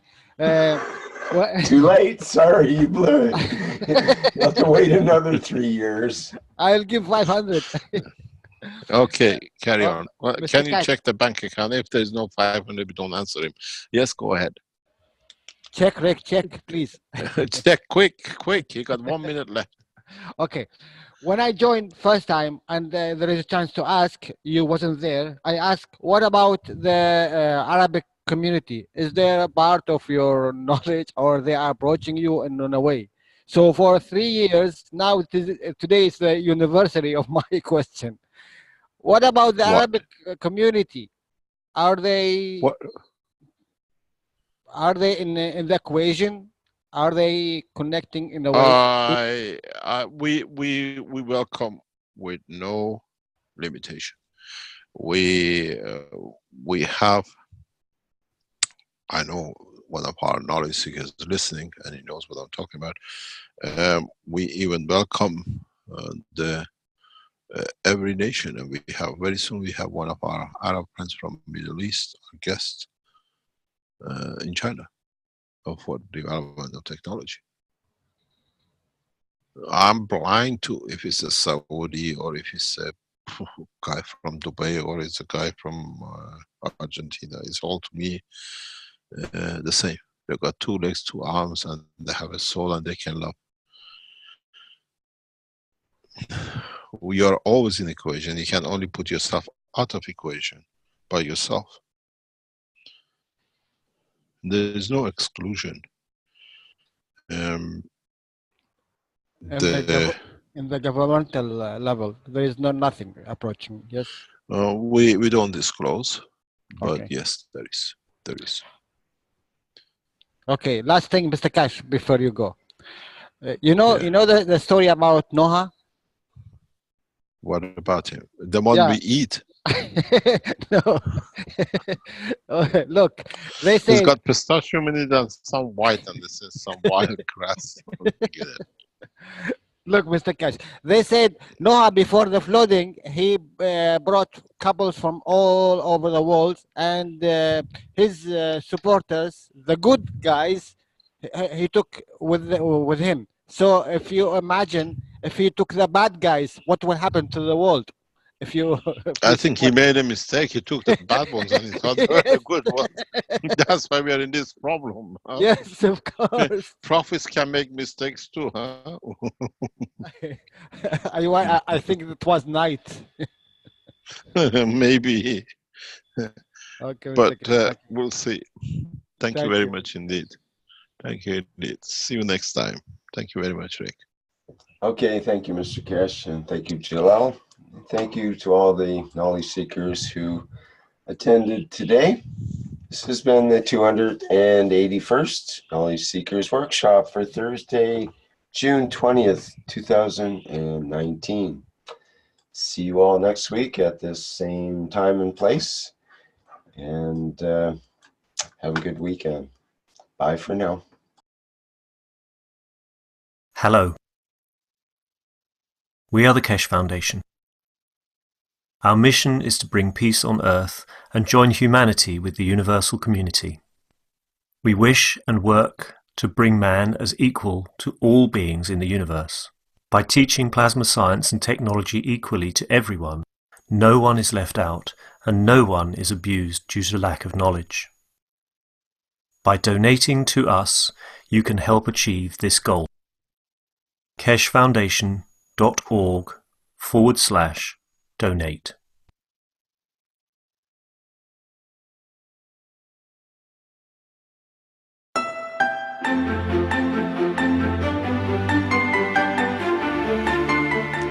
Plasma products found at keshefoundation.org/store. Soothing, reusable plasma eye and migraine mask. Eliminate eye fatigue and relieve stress in eye area. European certified medical device. Massaging plasma insoles. Bring comfort back to your feet and energize your legs. European CE certified medical device. Antiseptic plasma liquid hand soap. Promotes well-being and relaxation with protective plasma formula. CE certified. One Soul Plasma T-shirt. GAN's formula within the symbols and stripes brings mind, soul, and body into balance. European certified. Pain Relief Pen. Emits a concentrated plasma field at point of pain, efficient up to 3 centimeters below the skin. CE certified. The Magravs Energizer and Alkalizer raises pH and energizes water through magnetic and gravitational fields. CE certified medical device. Pain Relief Pad, a result of years of research in nanoplasma technology with magnetic and gravitational fields. CE certified medical device.